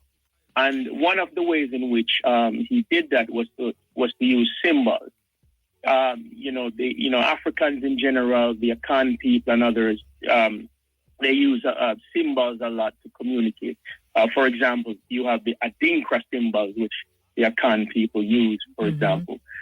So he looked at the fact that money is one of the most widely circulating, pieces of promotional material, marketing material. Because most people look at money as something you spend, but actually, and people can do this right now, wherever you're listening from, you pick up Jamaica, you pick up currency. If you're in Jamaica, look, who is on it? What are the symbols? Who are the people depicted? So Nkrumah, once he became prime minister, he started to remove the images of the Europeans, the Queen, etc., from the currency, put his own. That was controversial, but we can get to that. But he built statues of himself. He Africanized other symbols, and he used symbols as a way of communicating about how to build this new nation state called Ghana and how to build what he hoped would be one day, in short order, a United States of Africa. So symbols were very important to him, whether we're talking about the iconography of postage stamps, currency, statues, of course, the national flag, the national anthem, the coat of arms, all of these things that every nation state, every modern nation state has. And you underscore how this embody both his leadership and Ghana's post-colonial aspirations. Yes, absolutely. Absolutely, in terms of communicating to different people about what was important, to them. If you take the flag of Ghana, for example, that has a red, yellow, and green band, and it has a black star in the middle, which is the lodestar of African freedom, which, of course, he got from none other than Marcus Garvey. In Nkrumah's own autobiography, he said that Garvey's philosophies and opinions of Marcus Garvey was the book out of any other book that really inspired him to be a nationalist. Right? So everything, the symbolism of the flag, meant something, right? And everything else. I know this is kind of an aside, but I remember the first time I went to Ghana, which was 1992, and there was still a whole lot of that present. But every year I go back, I see that more and more new symbols are emerging, symbols of white Eurocentric Christianity, for example, replacing these African-centered patriotic symbols that Osajifo would have brought forward. You know, as history marches on, right, you have new actors, new players, and Ghana, like many other countries, is complex, right? You're going to have people who might focus on certain symbols, but you can, for example, have someone who is religious, but they're still Afrocentric in a certain way. If you take, for example, when you go to, and just to stay on the example of Ghana, you go to Ghana and you might go to a church, but they're dressed in traditional Ghanaian attire, kente, for example. Not anymore, not really. Yes, I'm saying in some circles, right? Yeah. Or they might be preaching in Ga or Tree or Ewe or different languages. So I'm saying that while at the same time you have an erosion of these African symbols and these African ways, even on the continent, you still have some people who sort of balance it out. But you're right. Wherever you go in Africa, you're always going to find a mixture of some who endorse, the history, the culture, the symbolism, and then others who reject it, and then others who, sort of mix everything together. What does it say about, and you've written about nationalism or nation building when it comes to Osajifo, what does it say about where Ghana is going in terms of that nationalism and nation building? Bearing in mind what you said earlier too, because you pointed out that there's an aspect of symbolism that Osajifo used that's controversial, that had to do with the British monarchy. Well, if we're talking about the controversy, when and I'll give you one example. When Ghana became independent on the 6th of March, 1957, Queen Elizabeth II was still on their coins. They did not have banknotes in regular circulation at the time. And she was also on their stamp. She had been queen, I think, from 1953, before Ghana became independent. And when Ghana became independent, they were still a member of the Commonwealth with the Queen as head of state, right? Like Jamaica is currently, right? And so when Nkrumah took her image off of the coins and put his image, and in my research, I found evidence where the British were not happy about this because she was still the head of state, and they complained about it through diplomatic channels. And I write about it in my book. Now, of course, Ghana became a republic where Nkrumah then became president on July 1st, 1960. And so that wasn't an issue anymore. And he was able to put his image on currency and postage stamps, etc. Except that there was another issue where, in the country, of course, every politician has, opposition and things of that nature. And the opposition felt that instead of him putting his image on coins, in statues, postage stamps, that it should have been maybe someone else or something that was more reflective of the entire nation, because they argued, rightfully I would argue, that he was not the only one who fought and won independence. And so that was an issue that kind of plagued him during his presidency. All right, let me take a quick break and come back to talk a little bit more about the documentary itself, and especially highlighting Chris Hess's eyewitness perspective and your own personal involvement. A quick break. Thank you. Jamaica's poverty rate has dropped from... Wears many, many hats, and so you never know what he's going to talk about when he comes on this program. And today, we're talking about Osajifo, Dr. Kwame Nkrumah. What's interesting, Professor Fuller, is that we've had so many conversations, and it's recently that I learned about your serious academic research on Asagifor, because we tend to talk about whether it's maroonage or we're talking about the entrepreneur, the filmmaking business, or your involvement with which department in the United States again? You were involved with the coin. Yeah, I'm with the Citizens Coinage Advisory Committee, which is within the United States Mint. Mm-hmm. Remind our listeners about what you do there and what you have done there. Well, what we do is we are an 11-member committee.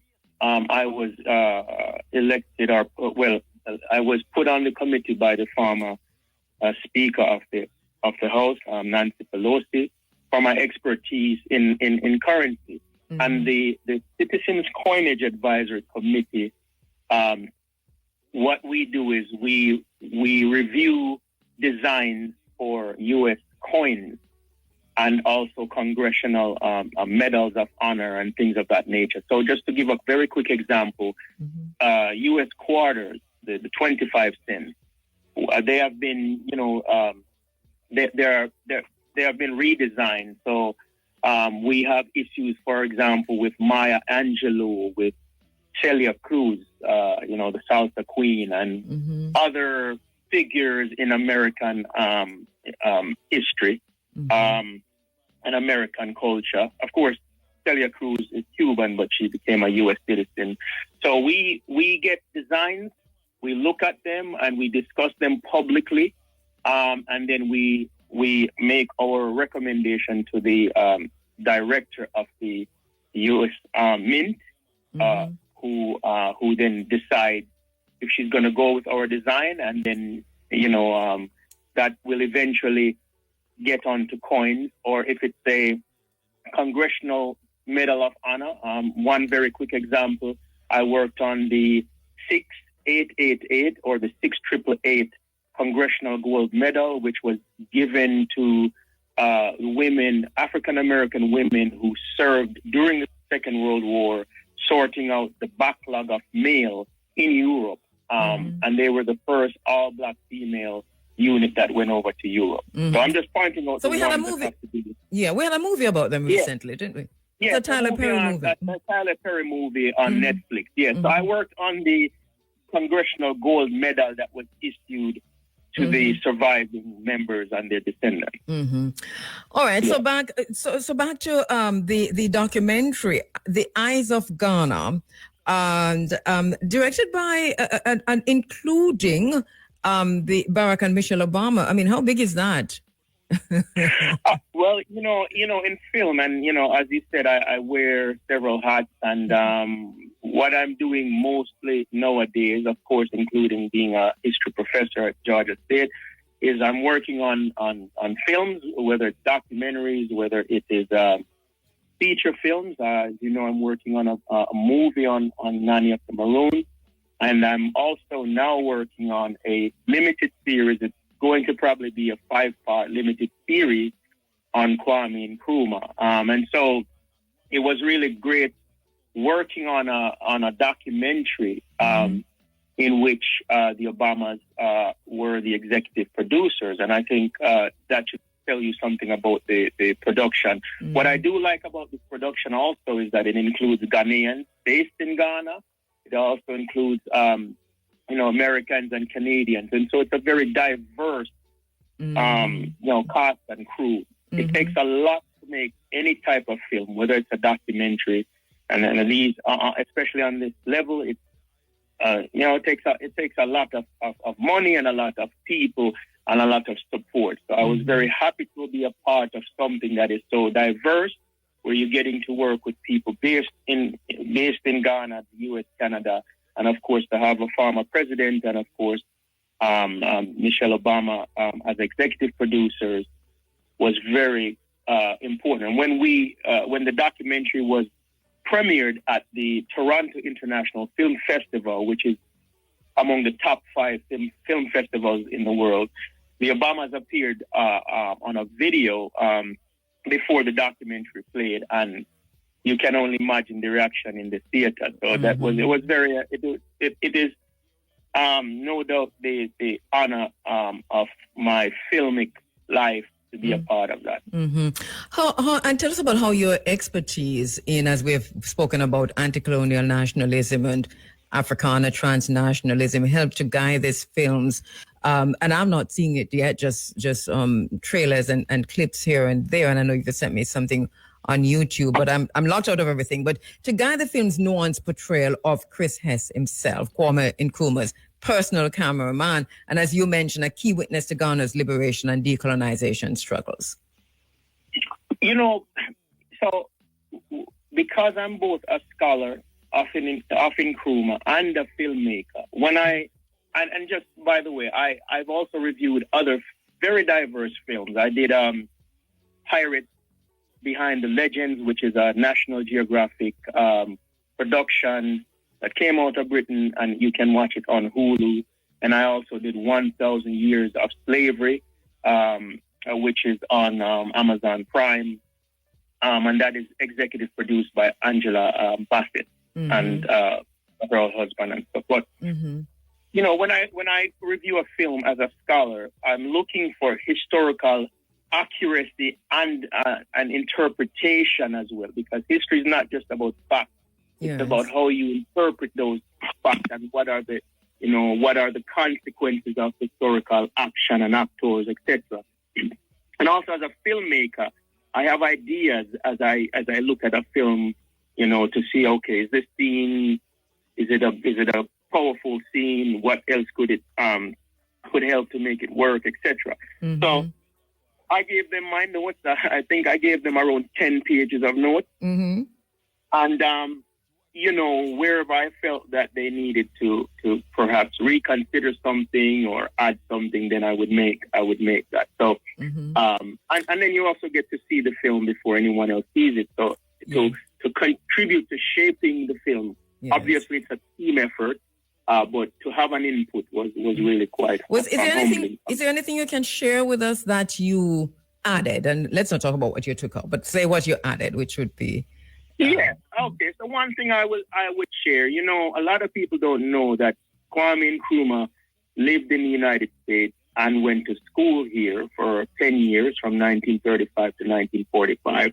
But one of the things I added, there was a mention that Nkrumah was influenced by W.E.B. Du Bois, the famous African American scholar, philosopher, activist, Pan-Africanist. And one of the things I said that they should also include that he was influenced by Marcus Garvey as well. Again, Nkrumah says so in his own writing. And of course, the Black Star Line, the Black Star Shipping Company, which Nkrumah created in Ghana, the Black Star on the flag, and even Pan-Africanism itself that was heavily influenced by Nkrumah. And they put that in the film. Brilliant. And about Hess, so this documentary is through the lens of Chris Hess for the most part. Yes, and I must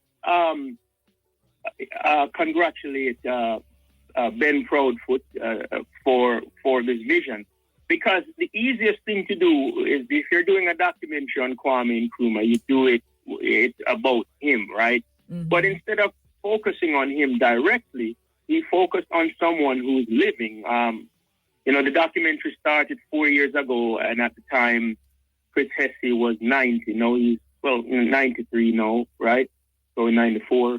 And to focus on a videographer who was oftentimes the only black videographer around Nkrumah. So Chris Hesse he loved film since he was a child. He was trained as a cinematographer, and he was doing work in Ghana when Nkrumah was, you know, early in his being a prime minister. And Nkrumah noticed him and said, I'm always seeing this guy. And then Chris Hesse got a phone call where Nkrumah requested that he wanted him to be his personal videographer. So he went with him all over Ghana, all over Africa, United States, you know, Soviet Union, you name it. He was there. Again, oftentimes, especially in the white majority countries, as the only black cinematographer. So he filmed in Nkrumah. They developed a personal bond, a personal relationship. But here's the main thing. After the coup against Nkrumah in 1966, there was a frenzy where the military was burning everything and anything. I mean, people, and if you had a picture of Nkrumah, some people got, killed because of that and persecuted. And what happened was Chris Hess had over 1,000 of these video reels, the negatives for these reels in London, because at the time that's where you would send a film to be processed. And the military didn't know about that. And over the decades, Chris Hesse, the videographer, had been trying to get them preserved for Ghana and for the world, and it didn't happen until this film crew came to Ghana. Ben Proudfoot, the director, had never heard of Kwame Nkrumah, and he heard about him, and he said, "We need to make this film." And what I must commend the filmmakers for is that the proceeds from the documentary went to restoring a theater that was at the center of Ghanaian cinema, and also to digitizing these over 1,000 film reels that are there, that if they don't get digitized, they're just going to wither away, and history will be lost to all of us forever. So that's kind of the main takeaway. Yes. That they're back to preserving these film reels. How important is that? Because, I work in an industry that I know this is critical, but even for this very program that I'm on, we've lost so much archival material over time. We're talking about just 35 years, but we've lost so much. And I know that, it just looks sometimes, I remember doing research on Miss Lou many years ago, and I was trying to find, a lot of what she did at JBC, Ring Ding and all of those stuff. And so much of that is lost too. How important is it for not just organization, but for there to be a thinking at the individual level, whether it's at the school level or whichever part you're going to start, that it's important to archive material in the way that we have this footage found, this archival material found now being used in a documentary. But even beyond the documentary, this is historical. Us Jamaicans have a saying, "One no dead, no dash it away," right? Mm-hmm. And I want to use that to highlight and actually make a plea to everyone. It is so very important because if you think about it, it took a Canadian filmmaker to go to Ghana, having not heard about Ghana's founding father, one of their founding fathers, right? To make a documentary that is then digitizing, right, this precious body of work. And why that is important, I want to highlight this. Imagine if you are a Ghanaian or a Jamaican and you wanted to study, let's say you wanted to do some research on anything in the United States or Canada or England, etc. Mm-hmm. You would have to get a visa. You have to have money to even access those archives. But of course, if you're in these countries, you have more access. Your passport alone can get you to Ghana, Nigeria, most often without a visa. Mm-hmm. And then you have, right?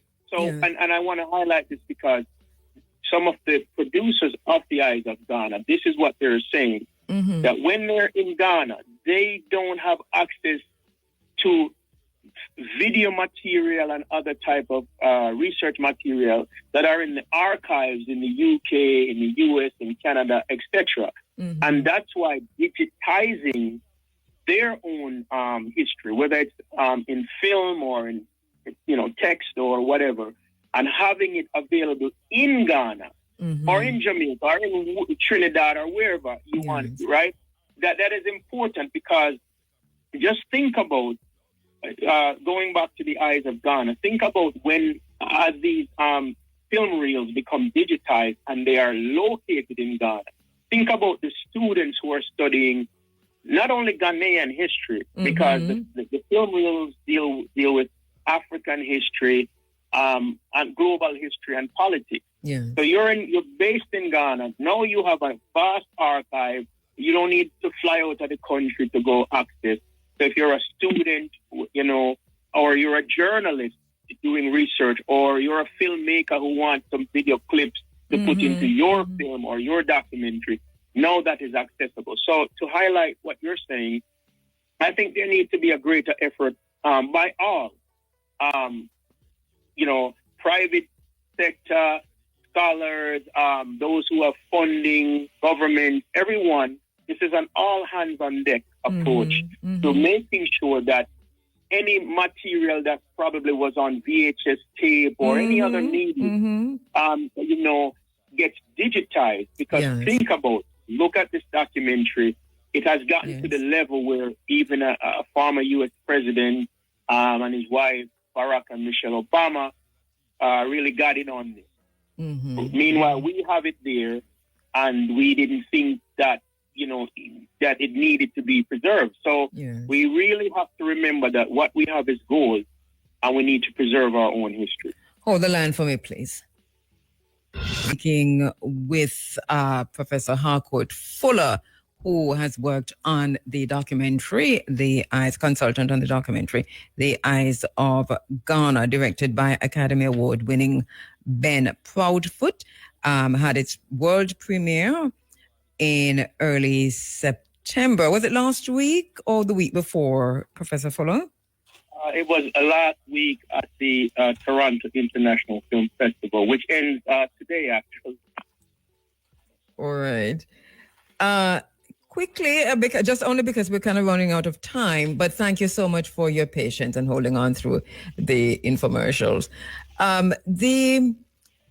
Where do you go from here? Because I know you've got quite a bit in the bag to do, and you're always involved. So what is the next step for you? Can you give us a preview of your ongoing projects? Well, the two main projects I'm working on right now is a movie on Nanny of the Maroons. As you mentioned, I worked with Roy C. Anderson on the 2015 documentary, Queen Nanny, Legendary Maroon Chieftainess. I'm writing a film on Nanny, which is very, of course, close to me and important, and we're moving ahead with that. And then also on the heels of this, The Eyes of Ghana documentary, which has really opened up a space for the world to know more about Kwame Nkrumah. I have adapted my book into a 4 to 5 part limited series on Nkrumah that I'm focusing on. So those are really the two things that I'm actively working on in terms of within the film space. How can we get your book and access your work? My book on Nkrumah is on Amazon. Building the Ghanaian Nation State is the main title. So if you put in my name or if you Google it, that will come up. So that's the main one. Of course, for those who are within the university space, you can access. I have several journal articles published in various academic journals on Nkrumah and other topics, and I have book chapters on the same as well. But just quickly before you go, anything, because we know you are one of those persons who have been very integral to preserving the sounds of Jamaica, including the sound of the maroon, the Kumina sound, the Nagbingi sound, if you will, because I know you're working with the brethren in Trench Town, and so much of Jamaica indigenous sound. Anything in the works on that? Yeah, and I want to say, music runs in my family. Big up to my brother, Justin Cohen. Anything that I do in terms of my production, music and sound is always a major part of it. And the film on Nanny will be no exception to that. So we're always finding ways of incorporating Jamaica's traditional sounds in it, Jamaica's, African-derived sounds and all of that. I also want to say a big up to Postino Kimai Fuller, who is my nephew and producing partner in New York City, right? So we work with musicians, big up Makalayan and Bingi, who was on your show a couple of years ago out at Trenchtown. And, of course, big up to all Maroon people as well. Big up to Ginger Hope, Moortown, Akompong, Charlestown, Scott Hall, you know, everywhere. So, yeah, man, so we use a lot of music within the film space because music and film go together. Yeah, man. I do want to, speaking of that, if I may, a quick plug. Yes. There's a documentary by my colleague, Alison Duke, who's Canadian of Guyanese descent. She did a documentary called Bam Bam, the Sister Nancy story. Oh. And, you know, Bam Bam is the most sampled Jamaican song, whether reggae or dancehall, of all time. It's been sampled over almost 200 times by likes from Jay-Z to so many other people. I had a chance to see it at the Bronze Lens Film Festival in Atlanta. Big up Sharando, by the way. My and Christopher Johnny Daly as well. Yeah, man. So I had a chance to see it. It is such a love letter to Jamaica, to Sister Nancy. I'm not sure when it's coming to Jamaica, but because it's doing the film festival circuit right now, and at some point it will have distribution. But that's also a documentary to watch out for, which has to do with Jamaican music. And culture. Bam Bam, the Sister Nancy story. And that might explain to some extent why it is now it going viral on TikTok again. Bam Bam. Because I noticed it. Yes. Yeah, okay. That explains it. Yes, it's a lovely documentary. You know, I have to commend, you know, our people, we are our music. You know, I know sometimes, you know, there's so much happening in the world. But what I want to say to Jamaica, we have a wonderful culture. We have and history. We have given so much to the world. When you think about the influence of Jamaican music and culture on everything from hip hop to reggaeton to you know, contributions to other genres, Afrobeat, everything, right? With all due credit to all of these genres, but you know, we had a hand or a foot in it, as Jamaican do that say, right? We have done so much, and I think that we should continue to be proud. We are a great people, and we do greatness in the world, you know. So, true. I just want to say, you know, just continue just to be ourselves, and the world will have to recognize us. That is true, and still saying Jamaica, saying I'm Jamaican, still is the passport to get you through the entire world. It don't matter what's happening. You present yourself as Jamaican. Okay, yeah. Oh, Bob Marley. Of course. Are you gone through? Are you saying both? Are you gone through? Yeah. Absolutely. So, absolutely. It still gets us through places, difficult places too. Thank you so much, Professor Harcourt Fuller. Looking forward to seeing you when you come on in the island next time. And congratulations on the work you're doing. Thank you so much, my brother. Thank you. Company in the world. So that vice chairman of Roche is Andre Hoffman. Now, Andre Hoffman and Larry Fink have been named as interim co-chairs of the World Economic Forum.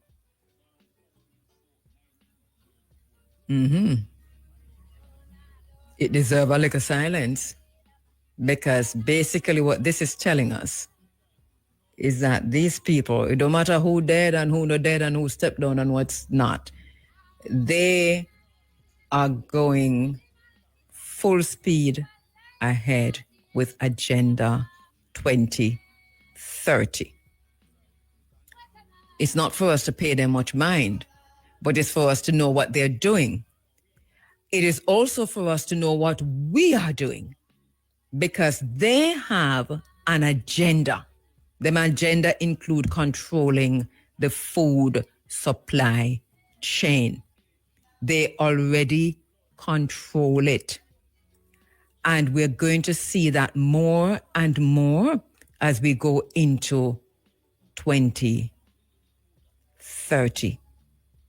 The plans that they have for Agenda 2030 includes a total control of the food supply chain.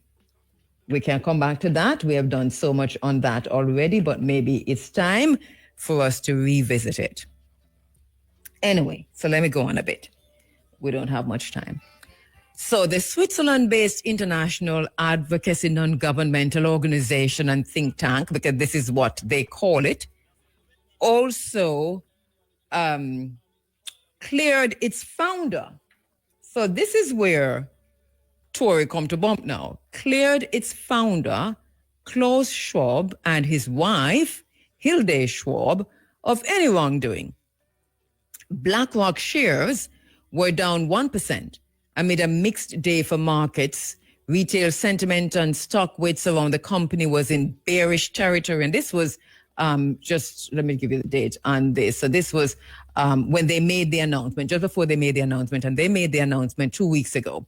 The WAF had launched an investigation into Klaus Schwab in April after a whistleblower leveled allegations of misconduct, and Schwab resigned from the organization as its chairman before the investigation was announced. And that's why we were taken by surprise, because we just couldn't, it was so sudden. But anyway, so that's the thing. But what's an interesting thing, the way they are saying that they have cleared him, right? Listen to this. In its announcement on Friday, the World Economic Forum said it found, and I quote, no evidence of material wrongdoing by Schwab. Minor irregularities stemming from blurred lines between personal contributions and forum operations reflect deep commitment rather than intent of misconduct. Goodness gracious me. It added, so it stated that its board had taken steps to address issues identified throughout the investigation. So look here, this is gaslighting at its highest. You know, this is gaslighting at its highest. So in a joint statement, BlackRock's CEO, Charles Fink, and Vice President of Roche, the second largest pharmaceutical company in the world, Roche Holdings, look it up, ROCHE Holdings, that is going to carry you down. It's going to carry you down a literal rabbit hole. You're going to feel like Alice in Wonderland trying to figure out who this man Roche is, right? Because then you have to go to the Club of Rome. And when you go to the Club of Rome, it will walk you left, right, and center. Who these people are. We already did the class on Larry Fink, but Roche now is another matter. So I want you to do some research on him, because what we have here is anyway. So let me say this in a joint statement. BlackRock's Fink and Roche's Hoffman said they are optimistic about the organization's future. The world is more fragmented and complex than ever, but the need for a platform that brings together business, government, and civil society has never been greater. We believe the forum can serve as a unique catalyst for cooperation, the statement read. Read between the lines. The WEF trustees include Fink and Hoffman, apart from IMF Managing Director Kristalina Georgieva, that person's name is, Salesforce CEO Mark Benioff, and former U.S. Vice President Al Gore. Remember, he was between Al Gore and Tony Blair. You know, they are steep in this thing. Tony Blair seems to be very involved too in destroying. I take that back. Tony Blair, I think, my opinion is that Tony Blair might be very involved in Keir Starmer's government, because that whole thing seems like it's just going south. All right. So the global technocratic order, as we said before, technocracy and transhumanism, this is a gigantic boost. And this announcement is something we're watching closely. Roche is a billionaire. He is worth $5.71 billion. And we tell you about Larry Fink all the time. Hoffman is a member of the Club of Rome. He's a member of the Center for the Fourth Industrial Revolution.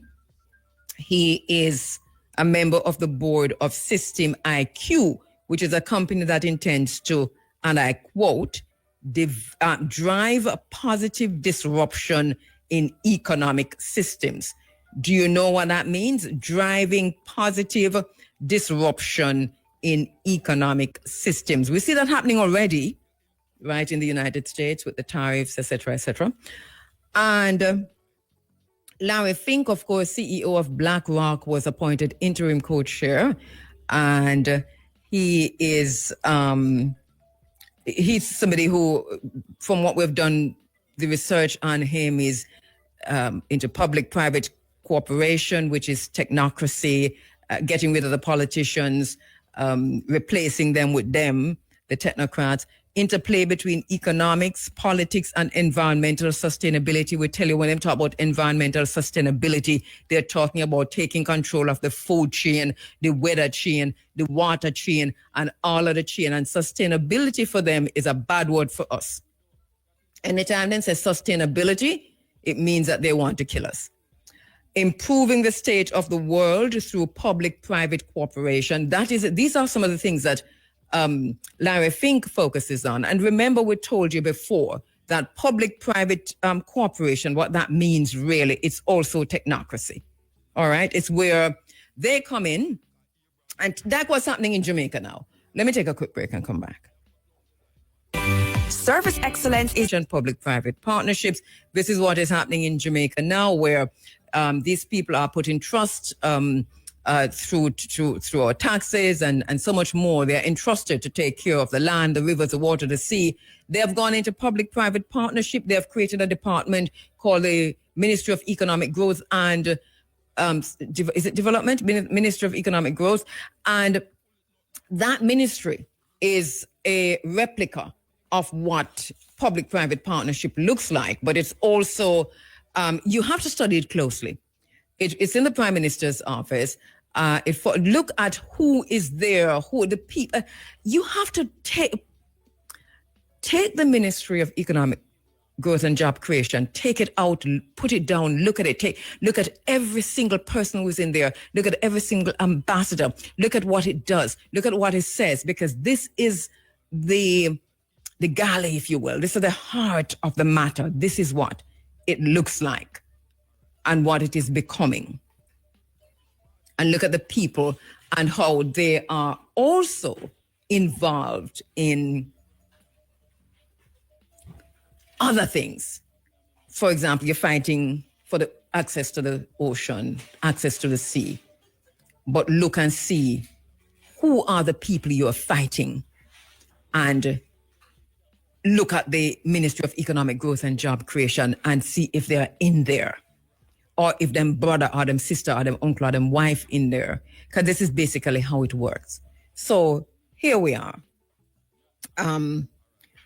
Larry Fink also has strong ties to global finance, to corporate governance, and so do Roche. And Roche, of course, is pharmaceutical.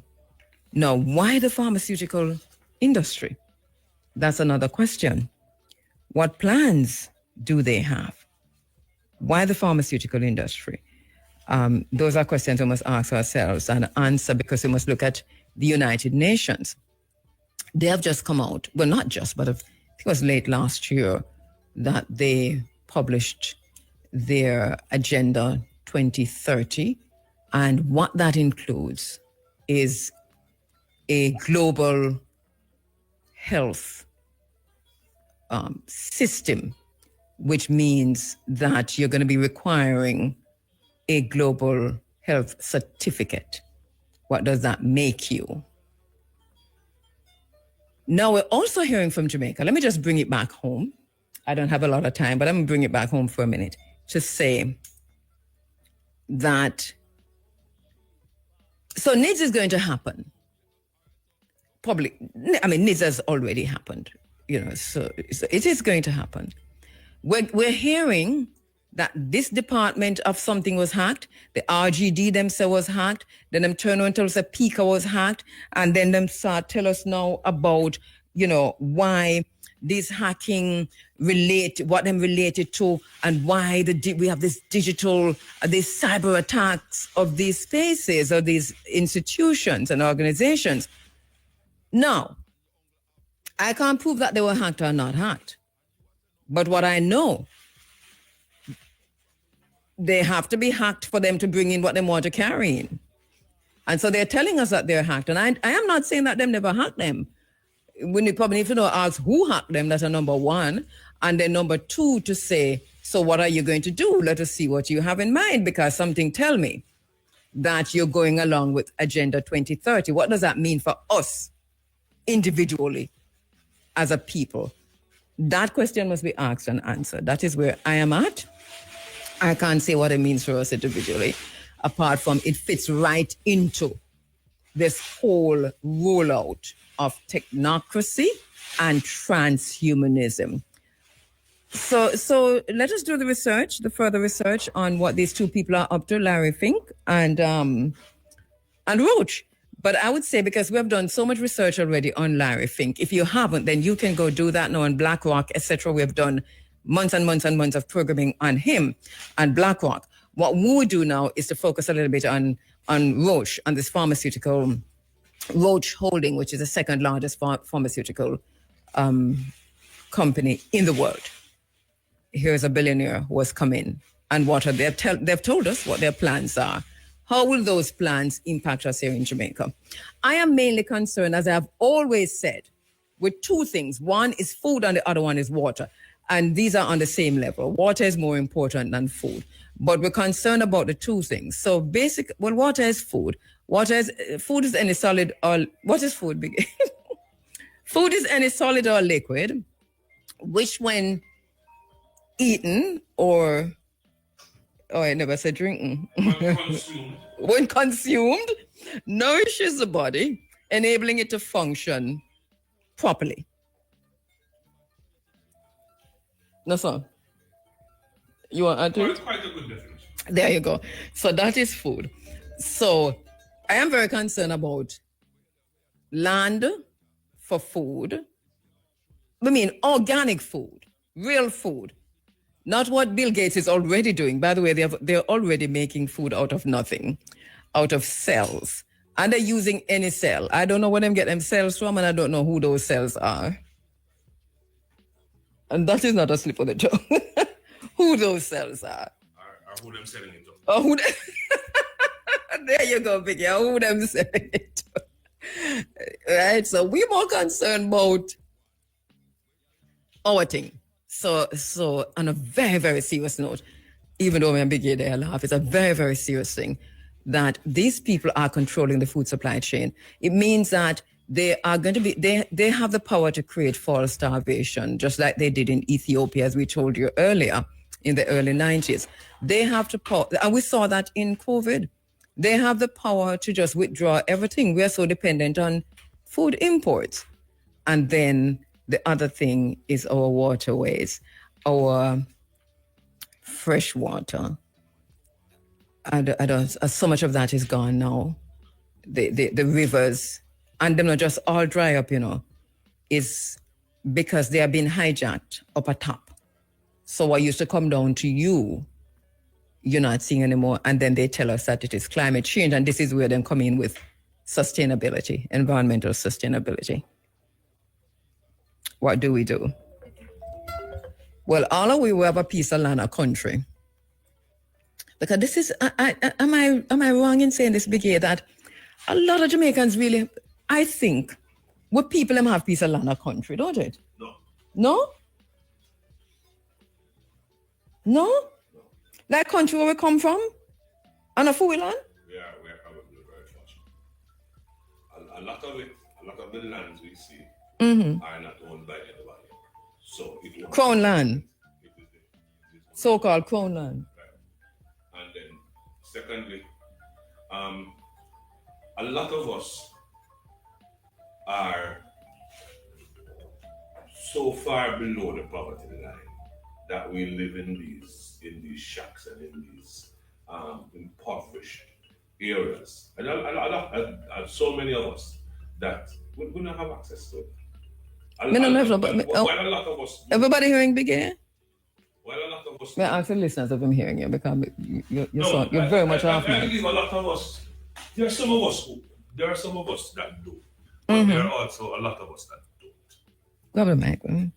All right, because what I was talking about is Big A. I take the point you're making, and then what I was referring to was like rural-urban migration. I think so many of us have left. So many of our people have left country, where them born and grow, and left early too, and gone into urban areas because them gone seek a better life. Mm-mm. And them now think say go back a country, go farm the land. Then, lands. So some of those lands I'm saying. I Is don't know how much of those lands are farmable, and a lot of, first and foremost, a lot of us as a lot of persons who have become urbanized have totally lost connection with their people in the country. Lots of them. Them only hear so them did have some roots on it, them don't know where to start. So that in itself is and this is real. My name is Higgins, and I have encountered a lot of other Higginses across Jamaica. And then we ask, you come from Clarendon, you come from St. Mary, so me here say, some Higgins down there, they don't have a clue as to where to start. Mm-hmm. Well, the RGD has been hacked. Eh? And that's where you start. I'm just saying. They don't have a clue as to where to start. Yeah. So they hear, and them feel say some people related to them somewhere, but they don't know where to begin. So they don't have them on the land down there or whatever it is. Well, at the point is well taken, because I honestly haven't really looked into it at any great level. Just to say, anecdotally, we said so much people come from country and rural Jamaica, and you head to the urban area for a good reason, because of how the system and don't get me deal wrong, with there are some of us who do it. There are many of us that do, but there are also a great many of us who don't, and who don't even know where to start. And that is why all of we know have a farm, but if enough of us are farming, then all of we will eat. Mm-hmm. I agree. So, but there's so much idle land, and then two types of idle land. The one where we left back, where we were left and gone, urban First and areas. foremost, doing it. And then there's the crown land. Yeah. Mm-hmm. But you see, we used to have the Ubuntu mentality entrenched into us from our African ancestry. Yes. But we have lost that through modernization, through the system. So we are now a selfish kind of person, where we won't give up what we have so that somebody else can improve, unless we are improving in the process. Yeah. So I will give you some tomatoes, but make sure me get breadfruit in them. Yeah. Thank you for the planting last week. You have something else? What I have more for you. Oh, goodness gracious me. Thank you so much. Wow, look at that. Yeah, the point is well taken. Last week, I was a week before I was talking to Dr. Ajamo, and he was saying, when he used the word trust, it's a very similar thing. We were saying that we have somehow in Jamaica now we've become a people who don't trust each other at all. So that is built into the selfishness. And then we have this new, not so new, but this idea of bad mind. This where we think everybody a bad mind me, so we don't even take thought because it's bad mind. So these are some of the stuff that I think kind of dogging Jamaicans. But considering which part we are going, so we need the land and we need for family food. Mm-hmm. That is the bottom line. I agree. Well, was it that planting you said? Can I just pick up the farmers? No. In Fruitful Vale? In Fruitful Vale. Good morning and big up to the farmers in Fruitful Vale. And also good morning and big up to us, I for the honey. Yeah. But me never get 2 bottles of honey. You get honey? Not this time. Okay. So we come in, she can get honey and I keep it. By the way, Matrix. Matrix, my brethren. Oh, the honey goes, sir. You gonna get Matrix honey? I have bought myself a bottle. Well, yes, good man, good. Thank you, Matrix. We need honey around here.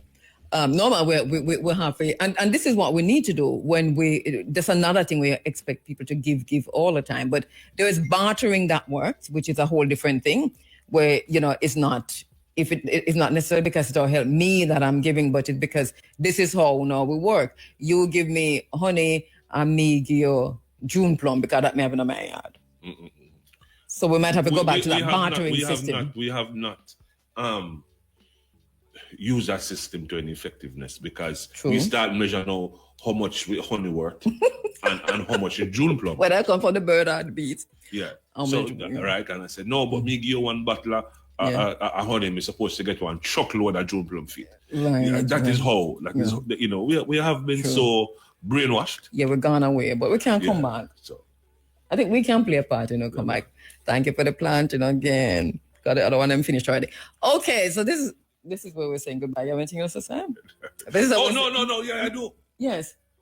The IAAF championships this morning. Right, but remember that I just see it on the TV there. Is it Clayton? Listen to me. Mm-hmm. I couldn't be prouder as a Jamaican. Tell me who you're proud of. Clayton? No.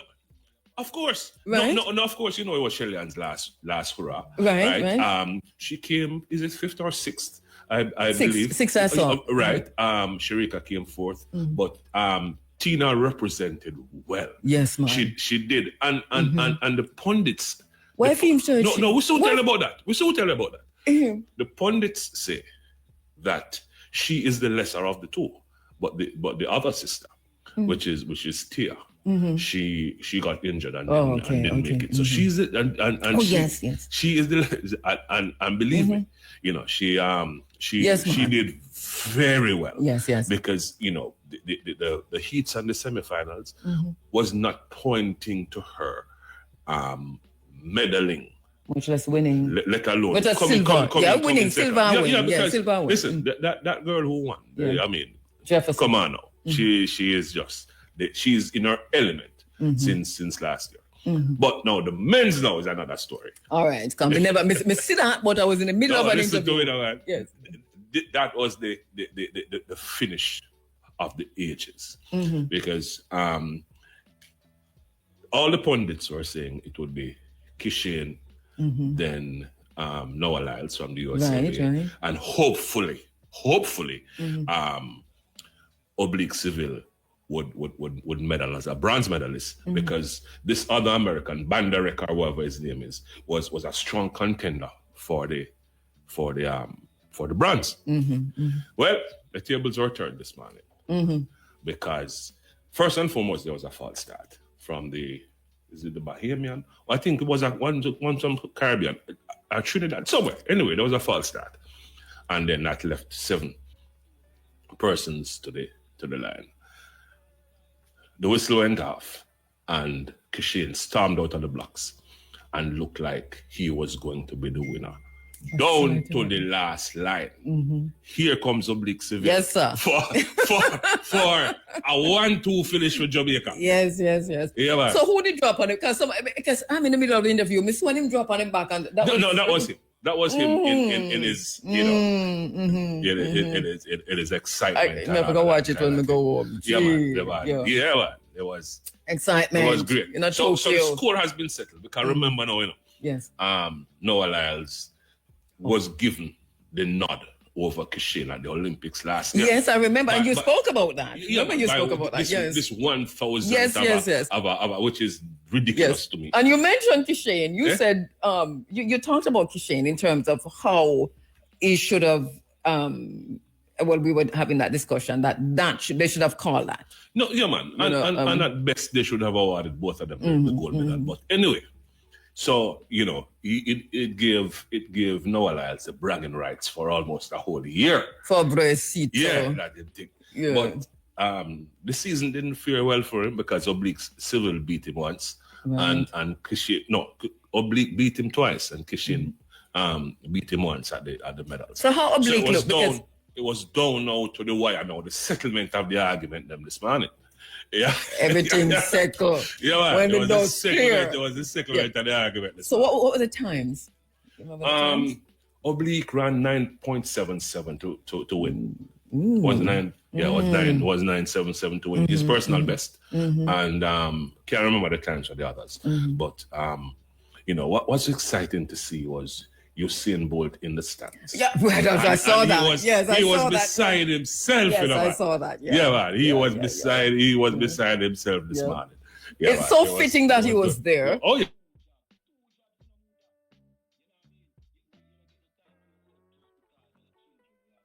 Yes. Yeah. Man. Witness that. He won it in 2014, I think. Oh, right. That's it? Yeah. So it was the handing over, the passing of the baton, so to speak. Yes, exactly. So I said, no, but you can still watch and the interview. No, I'm not. Let's watch for the day. It'll be good. I missed everything, and people were on, and I couldn't because your sister me alone. But I was watching the TV. I decided that I would have been late this morning if it was that I had to stay to watch it. But fortunately, the race ran at the ladies ran at 8:15, and the men ran at 8:20. So I had adequate time to be excited and calm down. Thank you for carrying the excitement to the space, because I was going to cuss Robert because I was saying to myself, then Robert can't call. So we have somebody in Tokyo. Somebody need to call me. No, of course. And them call me. No, I would have interrupt the gospel. Exactly. I was on standby to do that. So I you see, my program had 2 interviews I had alone for the whole morning. Just waiting. Have you heard from the deacon? No, but I figured that they should be there by now. It's 6:10. Right, the deacon is supposed to be in the middle of service at this point. Yes, and he didn't consult me as to the sermon that he would preach, but he's going. Why is he not? Because I missed out something. Why would I call him deacon? Because I'm sitting for me. I'm your pastor. Right. No, and if you don't, if you don't, that just look at the text line. I'm on time. Right, I noticed that is a thing. Yeah, I'm okay. So what we are looking for now? No. A Sunday morning, isn't it? No. So, good morning. Okay, and that is just one. Good morning, Reverend Biggie. All right. This is such a shame. This is like my mother thinking that you're a Christian because you only listen to you on Sunday. Right. So good morning, Reverend Biggie. Right. So there's a whole deception that's going on around here. No, it's not a deception. It's just schizophrenia. It is just the sentiment of what I do on a Sunday morning. There you go. No, people don't believe that. No, because them call other days of the week when we play me dance out to it. No, them, but I'm telling you, there are a lot of mothers who go to church on a Sunday, who come home in time to hear all of your stuff, and you cannot tell them that you work on Saturday night. They will have none of it. Well, and my mother is one such person. It's not me. She will have work on a Sunday morning. I know. As a matter of fact, my mother asked me why I can't be more like you. Why you can't play the music that when Big A play? I say, I'm going to come up there and turn on the radio on a Saturday night when Big A work. But I've never done it because I can't afford to shut and I hope is that you didn't do it last night. No, I didn't do it. Not last night, because last night I'd be really going bad for sure. No, I did. I haven't done it. I have no intention of doing it. Make sure stay there, the believer. Anyway, so no, I don't know how the deacon doing, but deacon, I'm going to know how you do. Yeah, man. So he is the heir apparent. There you go. Wow. I thought it was the deacon. Oh, so Natalie stepped down? Yes, I think. Oh, okay. Yeah. Natalie, you stepped down, eh? I didn't tell anybody. Can you imagine? All right, Vicky, I'm leaving it to you because you see what I'm going already though. You see how much time I look friend pray and I come here so I can tell you it's a time signal. It's not her fault. Yes, a time signal.